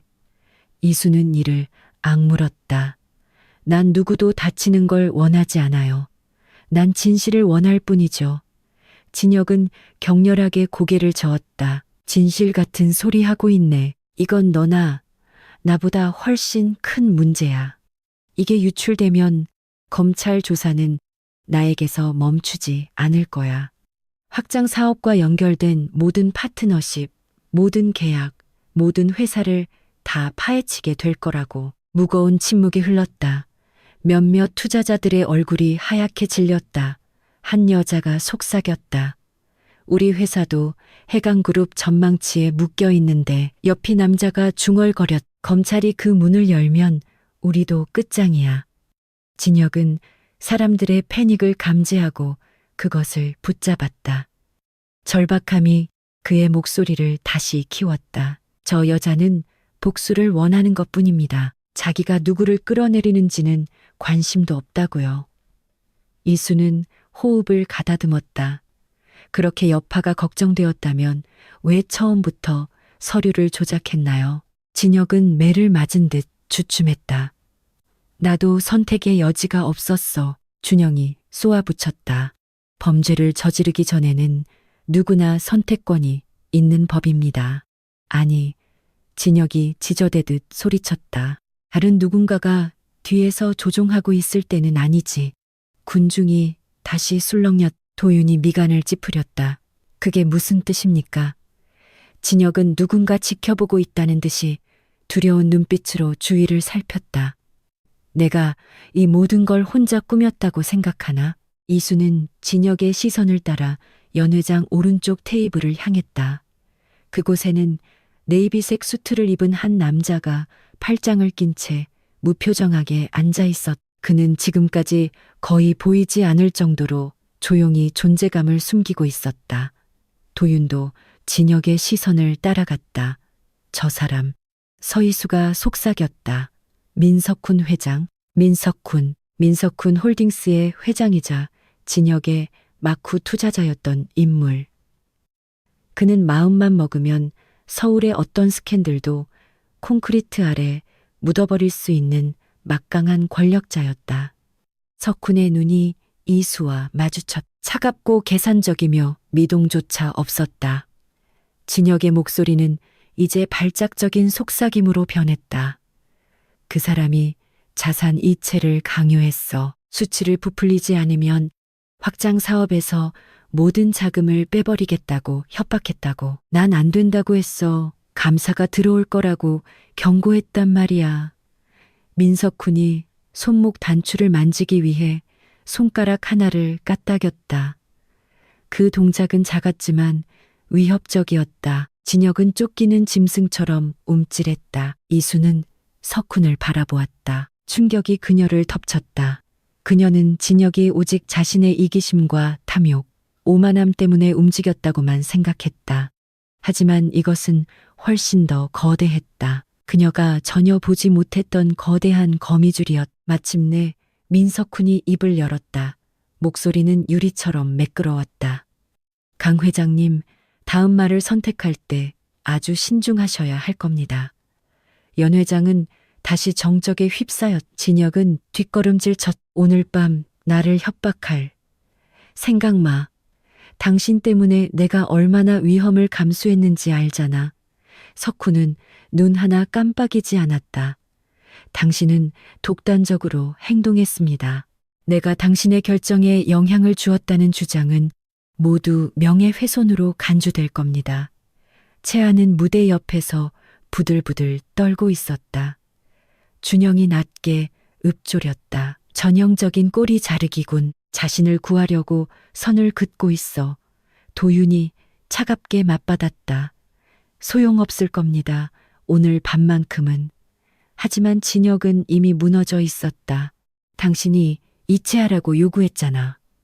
그는 소리쳤다. 유동성 확보된 것처럼 보이게 하지 않으면 확장 사업은 실패할 거라고 당신이 말했잖아.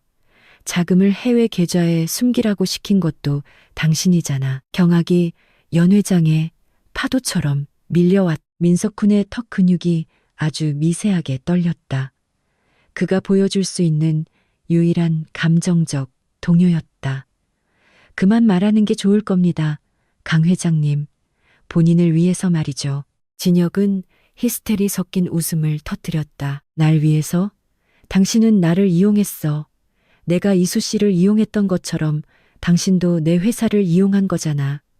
그는 말을 멈췄지만 너무 늦었다. 당내의 모든 카메라가 그 장면을 기록하고 있었다. 심지어 보안 요원들조차 굳어버렸다.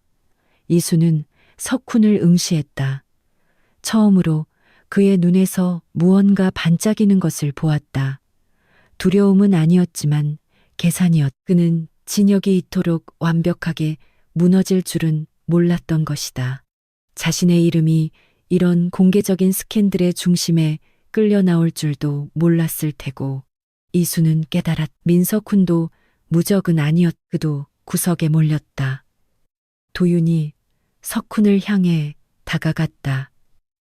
결백하시다면 검찰이 강 회장과의 통신 기록을 조사하는데 반대하지 않으시겠죠. 석훈은 아주 미세하게, 하지만 분명하게 몸을 굳혔다. 준영이 덧붙였다.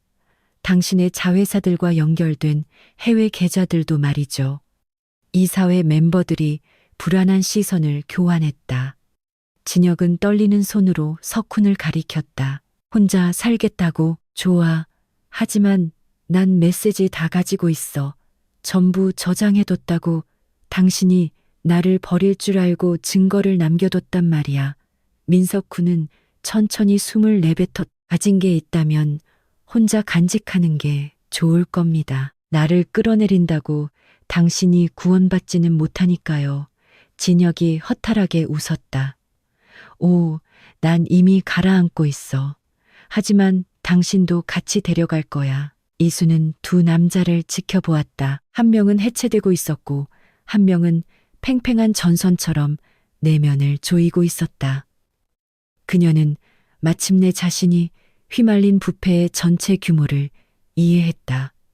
이것은 단순한 사기가 아니었다. 조종과 공포, 통제, 닫힌 문 뒤에서의 위협으로 이루어진 사슬이었고 그녀는 그 실체도 모른 채 그 가장자리에 서 있었다. 채아가 떨리는 목소리로 물었다.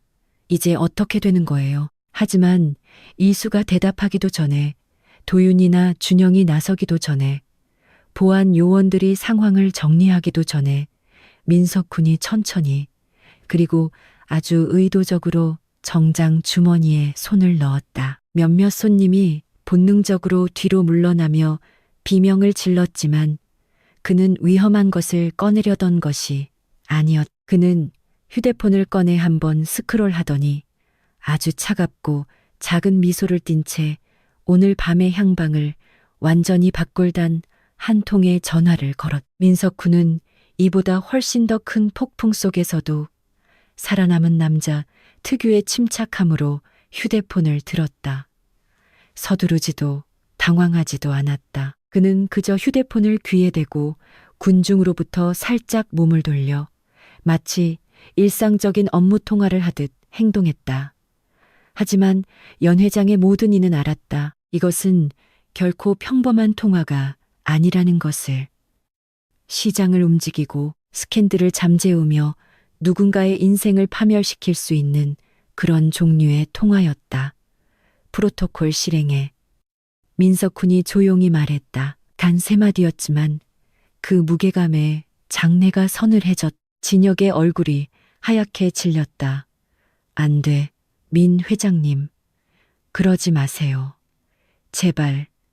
석훈은 돌아보지 않았다. 이미 끝난 일이다. 이수는 도윤과 날카로운 시선을 교환했다. 프로토콜, 그게 무슨 뜻이죠? 도윤의 턱이 팽팽해졌다. 추측건데 기업 차원의 연막작전을 가동한 것 같습니다. 법적 방패를 세우고 증거를 인멸하거나 대중의 반응을 조작하려는 시도겠죠. 준영이 낮게 욕설을 내뱉었다. 흔적을 지우려는 겁니다. 연 회장 위의 조명이 0.5초 정도 아주 미세하게 깜빡이다가 다시 안정되었. 도윤은 눈을 가늘게 떴다. 무언가에 접속하고 있군요. 디지털 방식의 거대한 조작입니다. 한편 채아는 보호하듯 배를 감싸쥐고 뒷걸음질 쳤다. 대체 무슨 일이 벌어지고 있는 거예요? 그가 뭘 하는 거죠? 진혁은 떨리는 손으로 머리를 쓸어 넘겼다.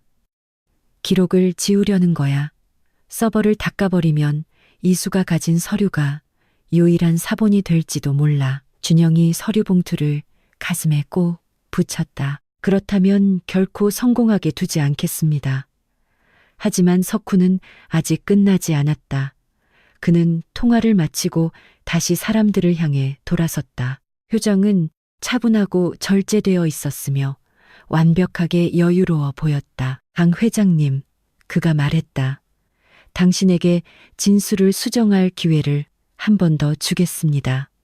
당신의 단독 범행임을 인정하십시오. 지금 그렇게 한다면 아마 처벌 수위는 감당할 수 있는 수준이 될 겁니다. 진혁은 공포에 질린 눈으로 그를 응시했다. 당신 지금 나한테 뒤집어 씌우려는 거잖아. 당신 정말 이럴 거야. 석훈의 눈에는 차가운 결말만이 서려 있었. 나는 우리 금융 생태계의 안정을 지키려는 것뿐입니다. 이수의 등 뒤로 한기가 스며들었다. 석훈에게는 힘이 있었다. 진혁이 보여주던 화려하고 오만한 종류의 힘이 아니라 소리 없이 산업을 세우고 무너뜨리는 조용하고 위험한 종류의 힘이었다. 도윤이 물러서지 않고 앞으로 나섰다. 당신도 무적은 아니야. 민석훈, 당신이라 해도 검찰 수사 전체를 파묻을 수는 없어. 석훈은 얇은 미소를 지어 보였. 박 대표, 사람들은 자신의 투자금이 살아남기를 간절히 원한다는 사실을 과소평가하고 있군요. 팽팽한 침묵이 흘렀다. 이수는 차분히 숨을 몰아쉬었다. 그래서 그게 당신 계획인가요? 당신을 구하기 위해 강진혁을 파괴하겠다는 거. 석훈은 마침내 이수에게 시선을 돌렸다. 서이수 씨, 난 사람을 파괴하지 않습니다. 그들이 스스로를 파괴하도록 내버려둘 뿐이죠. 채아가 부서질 듯한 웃음을 터뜨렸다. 당신들 둘 다 괴물이야. 석훈은 불쾌하지도 않았다. 난 현실주의자라는 단어를 선호합니다. 진혁의 호흡이 거칠어졌다. 당신 마음대로 안 돼. 나한테 증거가 있어. 메시지, 이메일, 음성 녹음, 전부 다 저장해뒀다고. 당신이 나를 버릴 줄 알았어. 석훈의 표정은 변함이 없었다. 지금 상황에서 누가 당신 말을 믿어줄 것 같습니까? 이수는 진혁의 얼굴이 무너져 내리는 것을 보았다. 그는 단순히 통제력을 잃은 것이 아니었다. 이미 모든 것을 잃은 상태였다. 그리고 최악인 것은 석훈이 아무 일 없었다는 듯 걸어나갈 계획을 세우고 있다는 사실이었다. 도윤이 낮은 목소리로 말했. 이수 씨, 진혁에게 정말 증거가 있다면 석훈이 모든 걸 지우기 전에 그걸 확보해야 해요. 준영이 다급히 고개를 더겼다. 백업은 어디 있죠? 이수 씨, 내가 보낸 파일들 어디에 저장했어요? 이수는 주저했다. 준영에게도 도윤에게도 심지어 가장 친한 친구에게도 말하지 않은 곳이었다. 그곳은 어느 누구도 예상하지 못할 장소였기 때문이다. 진혁도 감히 건드리지 못하고 석훈도 닿을 수 없는 곳. 장내의 모든 시선이 집중된 가운데 이수가 마침내 진짜 증거가 숨겨진 곳을 밝혔다. 그 대답에 진혁은 숨을 들이켰다. 연 회장의 모든 시선이 이수에게 고정되었다. 오늘 밤 전체의 운명이 그녀의 입술에서 나올 말에 달려있는 듯했다. 그녀는 천천히 숨을 들이마시며 중심을 잡았다. 수개월간의 침묵과 고통, 굴욕 끝에 이수는 마침내 힘을 가졌고 그것은 복수가 아닌 진실을 통해서였다. 진혁이 갈라지는 목소리로 속삭였다. 이수야, 백업 어디다 뒀어? 석훈은 처음으로 몸을 긴장시켰다. 손가락이 살짝 말려 들어갔고 침착했던 가면이 가장자리부터 얇아졌다. 이수는 그것을 보았다. 그는 진혁의 패닉은 두려워하지 않았지만 자신이 설계한 이야기가 통제 불능이 되는 것은 두려워하고 있었다. 이수는 명확하게 말했다. 그녀의 목소리는 황금빛 연회장 곳곳으로 퍼져나갔다. 전체 백업 파일은 제 처녀적 이름으로 된 개인 대여금고에 보관되어 있습니다. 진혁의 안색이 즉시 창백해졌다. 아니, 안 돼. 이수야, 제발 거기 뒀다고 말하지 마. 태아는 혼란스러운 표정으로 미간을 찌푸렸다. 그게 왜 나쁜 건데요? 도윤이 그녀 대신 대답했다. 독립된 신분으로 등록된 대여금고는 기업이나 법원의 영장 없이도 사법기관의 승인 없이는 접근이 불가능하기 때문입니다. 준영이 단호하게 고개를 끄덕였다. 그리고 그곳에 저장된 모든 것은 입고되는 순간 타임스탬프가 찍힙니다. 법적 증거 능력이 입증된다는 뜻이고 위조가 불가능하다는 뜻이죠. 이수가 차분히 덧붙였. 즉 민석훈 회장님이 데이터를 지울 수 없다는 뜻이기도 하죠. 안도하는 이들과 공포에 질린 이들의 웅성거림이 다시 한번 장내를 휩쓸었. 석훈의 표정은 소름 끼치도록 차분함을 유지했지만 이수는 그의 눈 뒤에서 일렁이는 짜증을 포착했다. 미세했지만 실제했다. 그는 그녀가 이 정도로 똑똑하거나 증거를 보호할 전략적 능력이 있을 것이라고는 예상하지 못했던 것이다.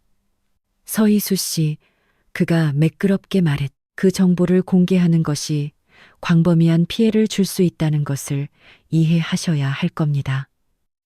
무고한 사람들이 고통받을 수 있습니다. 이수는 흔들리지 않았다. 무고한 사람들은 이미 고통받고 있어요. 당신 같은 사람들이 이익을 챙기는 동안 조용히 고통받고 있을 뿐이죠. 진혁이 앞으로 나섰다. 목소리가 떨렸다. 이수야, 제발. 그 정보가 공개되면 해강그룹은 무너져. 수백 명이 일자리를 잃고 가족들이 뿔뿔이 흩어질 거야. 이수는 그를 향해 고개를 돌렸다. 그게 누구 잘못이죠? 당신이 비난했던 여자, 당신이 모욕했던 여자, 아니면 정직 대신 사기를 선택한 리더들의 잘못인가요? 진혁의 입술이 파르르 떨렸. 난 이런 일을 의도한 게 아니었어. 이수는 부드럽게 숨을 내뱉었다. 용서가 아닌 수용이었다. 당신은 내가 사라지기를 의도했죠. 다른 사람들에게 무슨 일이 일어날지는 관심도 없었으면서 도윤이 그녀에게 더 가까이 다가갔다. 그의 존재는 차분하고 든든했. 이수 씨는 당신들의 범죄로 인한 결과에 책임이 없습니다. 준영이 덧붙였다. 그리고 누가 연루되었는지는 수사기관이 판단할 일이죠. 진혁은 안에서부터 무너져 내리는 사람처럼 보였다. 당신들은 몰라. 석훈과 나만 얽힌 게 아니야. 그 서류가 열리면. 석훈의 목소리가 칼날처럼 장내를 잘랐다. 다음 말을 아주 신중히 선택하십시오. 하지만 진혁은 이미 구원받을 수 있는 선을 넘었다. 그는 절망적인 눈으로 이수를 바라보았다. 이걸 폭로하면 네가 자유로워질 것 같아? 내 인생을 되찾아줄 것 같냐고. 아니, 넌 네가 감당할 수 없는 전쟁에 끌려 들어가게 될 뿐이야. 이수는 그에게 몇 걸음 앞까지 다가갔다. 당신은 이미 나를 그 전쟁터로 끌어들였어. 내가 살아남을 줄 몰랐을 뿐이지. 연 회장은 완전히 고요해졌다. 석훈은 차가운 계산으로 그녀를 보았고 진혁은 공포로 그녀를 보았다. 채아는 고통스러운 이해로 그녀를 보았다. 군중은 경외심으로 그녀를 지켜보았다. 이수는 더 당당하고 강하게 서 있었다. 그때 도윤이 그녀에게 살짝 몸을 기울였다.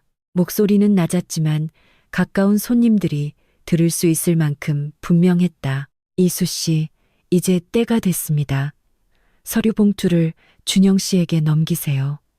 이수는 한 번 고개를 끄덕였다. 하지만 그녀가 손을 뻗는 순간 군중 속에서 누군가 앞으로 나서며 소리쳤다. 이수 씨, 대여금고가 이미 뚫렸습니다. 군중 속에서 이수 씨, 대여금고가 뚫렸습니다. 라는 외침이 터져 나온 순간 연 회장은 즉각적인 패닉에 빠졌. 공기가 찢어지는 듯한 느낌이었. 이수는 동작을 멈췄고 그녀의 손은 서류 봉투 위에서 멈춰 섰다. 아니, 그럴 리 없어. 내 신분증과 서명 없이는 불가능해. 하지만 그녀의 말이 끝나기도 전 앞으로 나선 인물의 정체가 밝혀졌다. 사설 금고 전문 업체인 하틀리엔 선지의 제복을 입은 중년 여성이었다. 그녀의 존재만으로도 이수의 등줄기에 서늘함이 스쳤. 정말 죄송합니다. 여성이 떨리는 목소리로 말했다. 금고가 뚫린 게 아니라 압수 조치되었습니다. 이수가 눈을 깜빡였다. 압수라고요? 여성이 서둘러 고개를 끄덕였. 오늘 저녁 조금 전 저희 시스템에 대여금고에 대한 긴급 동결 요청이 들어왔습니다. 법적으로 저희는 금고를 열 수도 없고 그 안에 물건을 뺄 수도 없습니다. 이수 씨도 저희도 그 누구도요. 멍한 침묵이 퍼졌다. 준영이 다가왔다. 긴급 동결. 그건 수사가 개시되었을 때나 가능한 일인데. 도윤이 차갑게 결론지었다. 민석훈의 통화로군요. 석훈의 표정은 조금도 흔들리지 않았다. 그는 마치 강연을 듣고 있는 사람처럼 뒷짐을 진 채 서 있었다. 경고하지 않았습니까? 서이수 씨. 어떤 진실은 공개하기에 너무 위험하다고 말이죠. 하지만 이수는 더 이상 그의 말을 듣고 있지 않았. 그녀는 숨을 몰아쉬며 상황을 이해하려 애썼다. 그러니까 증거는 여전히 거기 있다는 거네요. 다만 내가 접근할 수 없을 뿐. 누구도 접근할 수 없죠. 여성이 확인해 주었다. 수사관이 입회하기 전까지는요. 진혁이 쇳소리 섞인 웃음을 터뜨렸다. 거봐, 끝났어. 진본성 입증 없이는 아무것도 못해. 네가 가진 페이지들은 그냥 사본일 뿐이야. 원본이 필요하다고. 도윤이 날카롭게 돌아섰다. 조심해, 진혁 씨. 이수 씨가 앞을 내다보지 못했을 거라고 생각하나. 이수는 마음을 다잡았다. 동결은 아무것도 지우지 못한다. 오히려 보호하는 것이었다. 동결은 아무것도 없애지 못해요. 보호할 뿐이죠. 이수가 단호하게 말했다. 긴급 동결은 모든 품목에 타임스탬프를 남겨요. 이 서류들이 오늘 밤 훨씬 전부터 보관되어 있었다는 것을 입증하는 거죠. 그것만으로도 충분해요. 다시 웅성거림이 퍼졌다.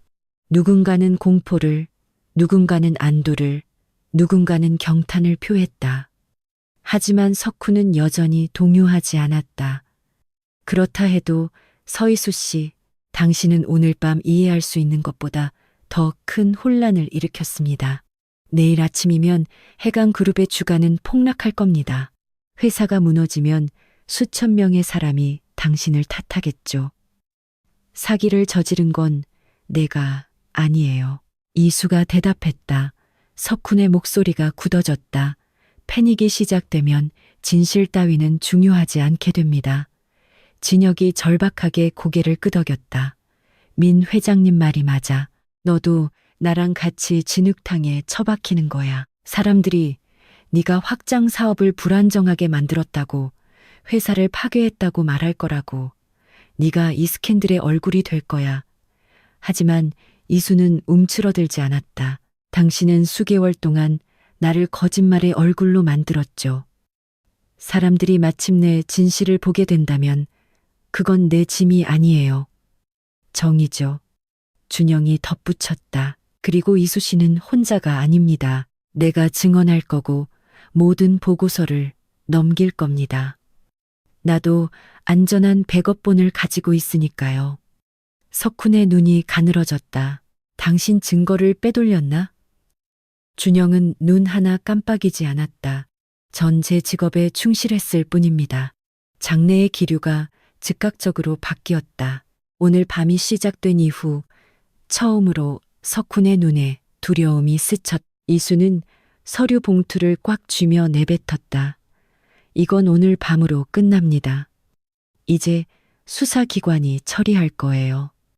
진혁은 격렬하게 고개를 저었다. 아니, 넌 이해 못해. 내 손에 원본도 없으면서. 아니, 우리가 이겼어. 도윤이 말했다. 원본은 이제 국가의 봉인 아래 보호되고 있으니까. 진혁은 완전히 무너져 내릴 것처럼 보였다. 이수는 도윤과 준영을 향해 돌아섰다. 이제 떠나야겠어요. 다른 누군가가 개입하기 전에 이걸 당국에 넘겨야 해요. 준영이 고개를 끄덕였고 도윤은 이수를 군중으로부터 보호하듯 다가왔다. 하지만 그들이 나가려던 찰나 연 회장의 문이 다시 한번 벌컥 열렸다. 이번에는 혼란이 아니었다. 권위였다. 배지, 수사관 점퍼, 엄격한 표정들, 검찰 수사관들이 도착한 것이었다. 수사팀장이 앞으로 나서며 이수에게 시선을 고정했다. 서희수 씨, 지금 즉시 저희와 함께 가주셔야겠습니다. 하실 말씀이 많으시겠죠. 검찰 수사관들이 들어서자 연 회장은 정적에 잠겼. 짙은 색의 수사관 점퍼는 화려한 샹들리에와 금빛 벽면과 극명한 대조를 이루며 화려한 파티장을 한순간에 대형 수사 현장으로 바꿔놓았. 서희수 씨, 수사팀장이 다시 한번 말했다. 지금 동행해 주셔야 합니다. 이수의 맥박이 뛰었지만 목소리는 차분했다. 네, 알겠습니다. 도윤이 본능적으로 이수와 수사관들 사이를 막아섰다. 서희수 씨는 피의자가 아닙니다. 어디로 데려가기 전에 명확한 이유를 밝히십시오. 준영도 다급히 덧붙였다. 그녀는 참고인이자 중요 증인입니다. 강압적인 분리는 법으로 금지되어 있습니다. 팀장이 고개를 끄덕였다. 체포하는 것이 아닙니다. 긴급 진술 협조를 요청하는 겁니다. 이수 씨는 내부 고발자이자 증거의 최초 발견자입니다. 다른 누군가가 이야기를 왜곡하기 전에 진술을 확보해야 합니다. 진혁이 광기 어린 눈으로 비틀거리며 다가왔다. 데려갈 수 없어. 나부터 조사해야지. 내가 CEO라고 팀장은 그를 쳐다보지도 않았다. 회장님은 때가 되면 조사할 겁니다. 채아는 무대 난간에 기대어 낯선 사람 보듯 진혁을 응시했다.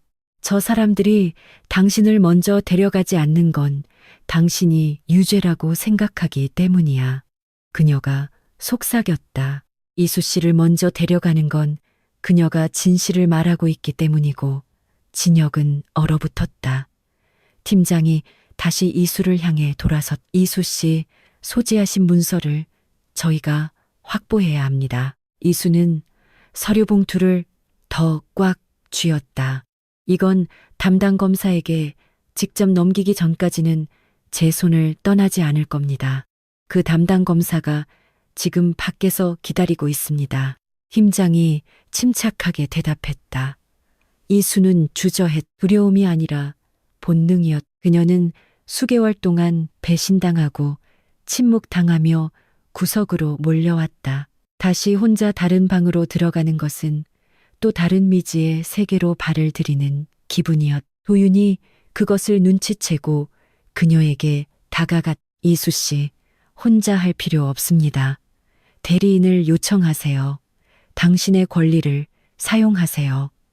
준영도 고개를 끄덕였다. 그리고 공식적으로 기록하기 전에는 아무것도 넘겨주지 마세요. 증거 물품 관리 기록이 중요하니까요.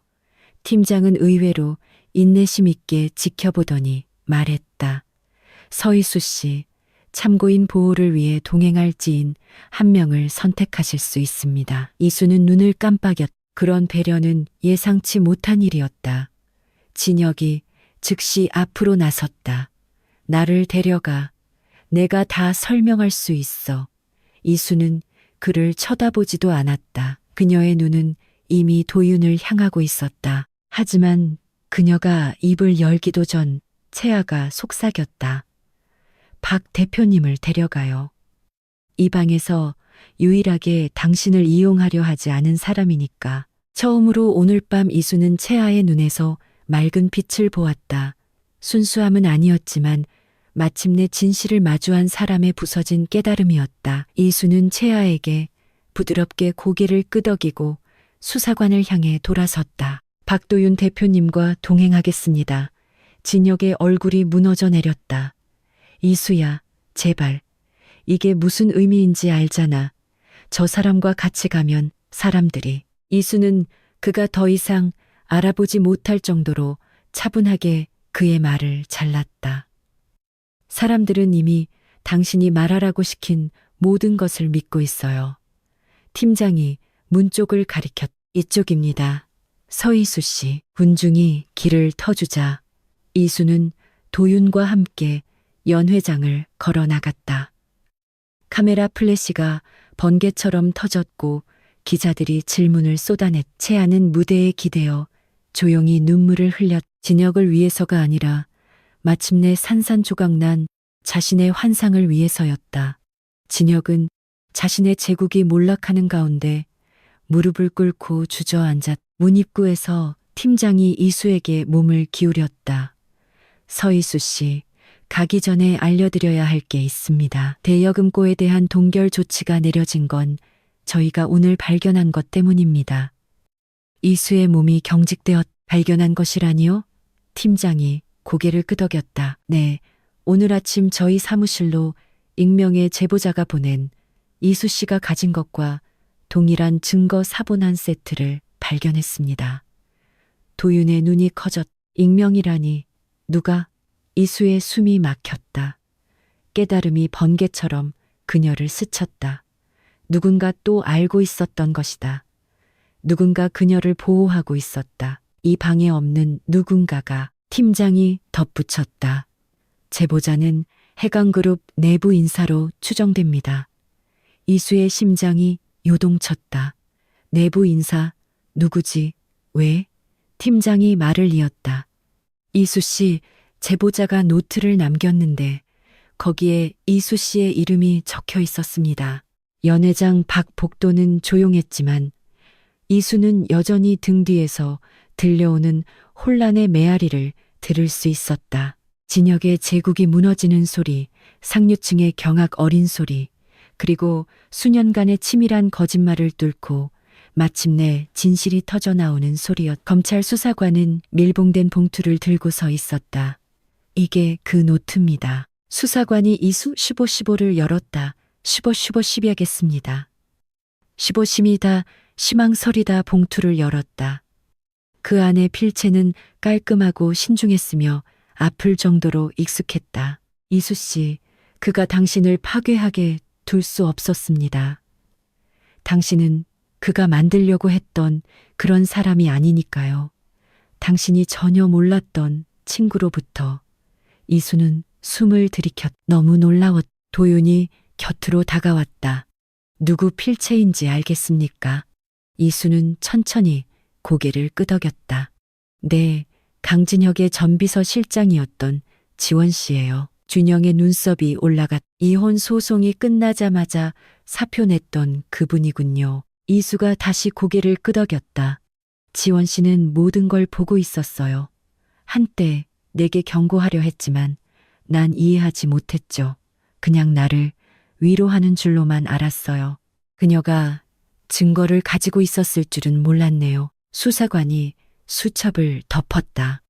익명 제보로 제출된 서류들은 오늘 밤 이수 씨가 제출한 내용과 완벽하게 일치합니다. 이수 씨는 본인의 결백을 입증했을 뿐만 아니라 수백 명의 사람을 부패로부터 보호해낸 겁니다. 이수의 목구멍이 꽉 막혀왔. 수개월 동안 의구심 속에서 허우적거린 끝에 마주한 단순한 진실은 비현실적으로 느껴졌다. 도윤이 그녀의 어깨에 손을 얹었. 소유욕도 강요도 아닌 그저 온전한 지지였다. 끝났습니다. 이수 씨, 당신이 해냈어요. 하지만 이수는 부드럽게 고개를 저었다. 아니요, 우리가 해낸 거예요. 침묵하기를 거부한 우리 모두가요. 연 회장 안에서는 다시 고성이 오갔다. 이번에 이수는 뒤돌아보지 않았다. 그럴 필요가 없었다. 이미 무슨 일이 일어나고 있는지 알고 있었으니까. 진혁은 수사관들에게 연행되며 창백하게 떨고 있었고 석훈은 금융기록을 요구하는 수사관들에게 둘러싸여 있었다. 채아는 홀로 서서 소리 없이 눈물을 닦았다. 남편이 될 사람이 아닌 마침내 깨진 환상을 보내며 말이다. 이수는 잠시 눈을 감았. 그녀는 그들의 몰락을 기뻐하지 않았다. 그럴 필요도 없었. 삶은 스스로 균형을 맞추는 법이니까. 진실이 마침내 빛 아래로 나왔을 때 수사관이 헛기침을 했다. 이수 씨, 앞으로 지속적인 진술이 필요하겠지만 오늘 밤은 이제 가셔도 좋습니다. 가도 된다고요? 그 단어가 따뜻한 빛처럼 그녀를 감쌌다. 그녀는 곁에 있는 도윤과 함께 서울의 차가운 밤 공기 속으로 발을 내디뎠다. 한남대교 위로 자동차 소리가 웅성거렸다. 가로등 아래로 눈송이가 게으르게 흩날렸다. 수개월 만에 처음으로 이수는 무게감 없이 폐부를 가득 채우는 공기를 느꼈다. 있잖아요. 도윤이 조용히 입을 때 오늘 밤 연 회장에 들어오는 당신의 모습. 그렇게 용감한 사람은 처음 봤습니다. 이수는 미소 지었다. 예전에 짓던 부서진 미소가 아니라 훨씬 더 가벼운 미소였다. 용감했던 게 아니에요. 그냥 더 이상 침묵하는 게 지겨웠을 뿐이죠. 바로 그게 도윤이 다정하게 대답했다. 용기의 정의입니다. 그들은 대기하고 있던 검은색 세단을 향해 걸어갔다. 잠시 동안 이수는 멈춰서서 서울의 반짝이는 스카이라인을 올려다보았다. 흔들림 없이 당당하게 서 있는 도시의 모습은 마치 새로운 시작 같았다. 그녀 스스로 일궈낸 산말이다. 차에 타기 전 도윤이 다시 말을 건넸다. 이수 씨, 주제 넘은 말일 수도 있지만 당신이 준비되었을 때 그게 내일이든 1년 뒤든 당신의 삶 속에 머물고 싶습니다.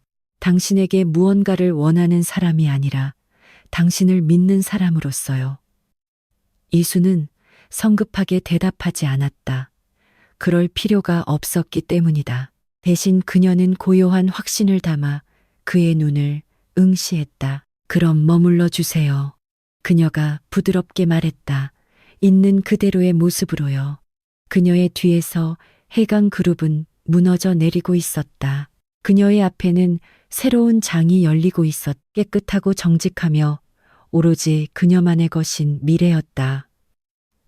그리고 서희수는 자신의 미래를 향해 발을 내디뎠다. 마침내 자유로워졌고 마침내 신뢰받았으며 마침내 자신이 마땅히 있어야 할 자리에 당당히 서서 말이다.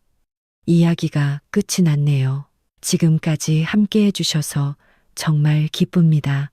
만약 이 이야기를 들으며 무언가 느끼셨다면 그것은 이수의 여정이 여러분의 마음속 어딘가에 닿았기 때문일 거예요. 아마도 삶이 당신을 꺾으려 할 때 꿋꿋이 버텨냈던 기억을 떠올리게 했을 수도 있고 오늘 당신에게 꼭 필요한 진실을 속삭여 주었을지도 모릅니다. 이런 이야기들은 단순한 드라마가 아니라 우리를 비추는 거울입니다. 이수의 이야기는 우리에게 한 가지 강력한 교훈을 줍니다. 누군가 당신을 아무리 깊이 파묻으려 해도 진실은 반드시 다시 떠오른다는 사실이죠. 고대 로마의 철학자 마르쿠스 아우렐리우스는 이렇게 썼습니다. 옳지 않다면 하지 마라. 진실이 아니라면 말하지 마라. 강진혁은 이 규칙을 어겼고 삶은 그에게 응답했습니다. 이수는 이 규칙을 따랐고 삶은 그녀에게 새로운 길을 열어주었습니다. 이것이 진짜 메시지일지도 모릅니다. 이기기 위해 비겁해질 필요는 없습니다. 들리기 위해 소리를 지를 필요도 없죠.